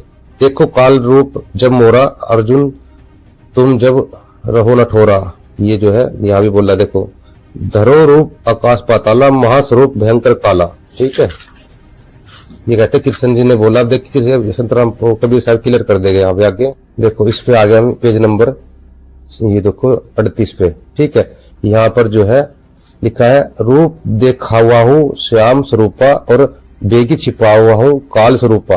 काल स्वरूपा बोल दिया। काल रूप तब लीने सकेली कृष्ण रूप धरी तब ही खेली। यानी जो काल रूप है ये जो है इसका रूप है, और कृष्ण रूप धर के तो वैसे खेलता है। ठीक है, देखो यहाँ कबीर साहब कहते हैं, कहे कबीर सुनो धर्मदासा कर कैसे यह काल तमाशा, ये काल कैसे तमाशा करता है।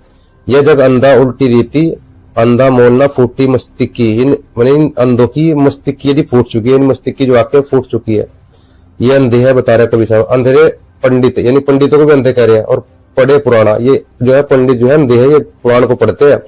और पढ़ी पढ़ी काहू भेद न जाना, इन्होंने भेद जाना, पढ़ पढ़ के ये इनको अंधे कह रहे हैं, अंधे पंडित। और ये पढ़ भेद नहीं जानते, ये शिवाय द्विवेदी जैसे। कृष्ण जो निजमुख गीता भाषा और काल रूप काल स्वरूप देखो आशा आखा, यानी कृष्ण जो निजमुख गीता भाका, ये कहते हैं पंडित जी की कृष्ण जी ने निजमुख गीता भाकी है, यानी ये सब जो पंडित है ये कहते हैं कृष्ण जी ने अपने मुख से गीता बोली है। लेकिन काल स्वरूप दिखाऊ आखा, कहते तबहु न मूर्ख काल ही चिन्ह, यानी इन मूर्खों को जो है काल का नहीं पता लगता कि काल कौन है, ज्ञानहीन है मति के हीन, ये जो है अंधे है और ये ज्ञानहीन है, ये मति के हीन जो है ये तबहु न मूर्ख काल ही न चिन्ह, यानी ये इस काल को नहीं जानते न काल को पहचानते, ये बोलते कृष्ण ने गीता बोली है, ठीक है। और ये मूर्ख अंधे जो है काल का स्वरूप देखवाऊ आखा तबहु न मूर्ख चिन्ह काल चिन्ह, तो ये काल को नहीं चिन्हते। यहाँ क्लियर कर दिया कबीर साहब ने, ये देखो यहाँ क्लियर करे, यह संसार काल का फंदा बिना सतगुरु नहीं छूटे बंदा। अब यहाँ देखो क्या करे, वहो बहुविधि बूझे देखो धर्म दारुण काल हो, और वेद पुराण में सार गीता, यानी वेद पुराणों का जो सार है गीता, जस कहो विकराल हो, यानी विकराल कहो या काल कहो, इसने कहा कि जस कहो विकराल हो, यानी जो ज्ञान है विकराल यानी काल ने कहा है, जो गीता का जो सार है ये वेद पुराणों का जो सार गीता है ये काल ने बोली है। हो गया क्लियर कि गीता ज्ञान काल ने बोला है, कबीर साहब की वाणी में क्लियर हो गया क्या, अकल के अंदर पूरी चीज पढ़ा करो, ठीक है। तो यहाँ पर काल ने बोला है, गीता भी यही कह रही है, संत रामपाल जी महाराज जी भी यही कह रहे और कबीर साहिब भी ये कह रहे कि गीता ज्ञान काल ने बोला, और जो ये इस चीज को नहीं जानते वे अंधे हैं। कबीर साहब ने ये क्लियर कर दिया, जो ये नहीं जानते, जो ये कहते गीता ज्ञान काल ने बोला है, अपने मुख से बोला है, जो काल को नहीं चीनते नहीं काल को नहीं पहचानते जानते, वे तो अंधे हैं। खड़ी फटकार मारी कबीर साहब ने। इनका तो इस समय जो तंत्र चल रहा है ना वो भी अशास्त्रीय है, क्योंकि इनके यहाँ जो गुरु दीक्षा इस समय एलईडी के माध्यम से हो रही है वो सब पूरा शास्त्र विरुद्ध चीज है, कुछ नहीं है उसमें। जब टीवी के माध्यम से ज्ञान दे सकते हैं तो टीवी के माध्यम से नाम क्यों नहीं दे सकते? क्यों भाई, नाम दीक्षा देने में क्या दिक्कत है?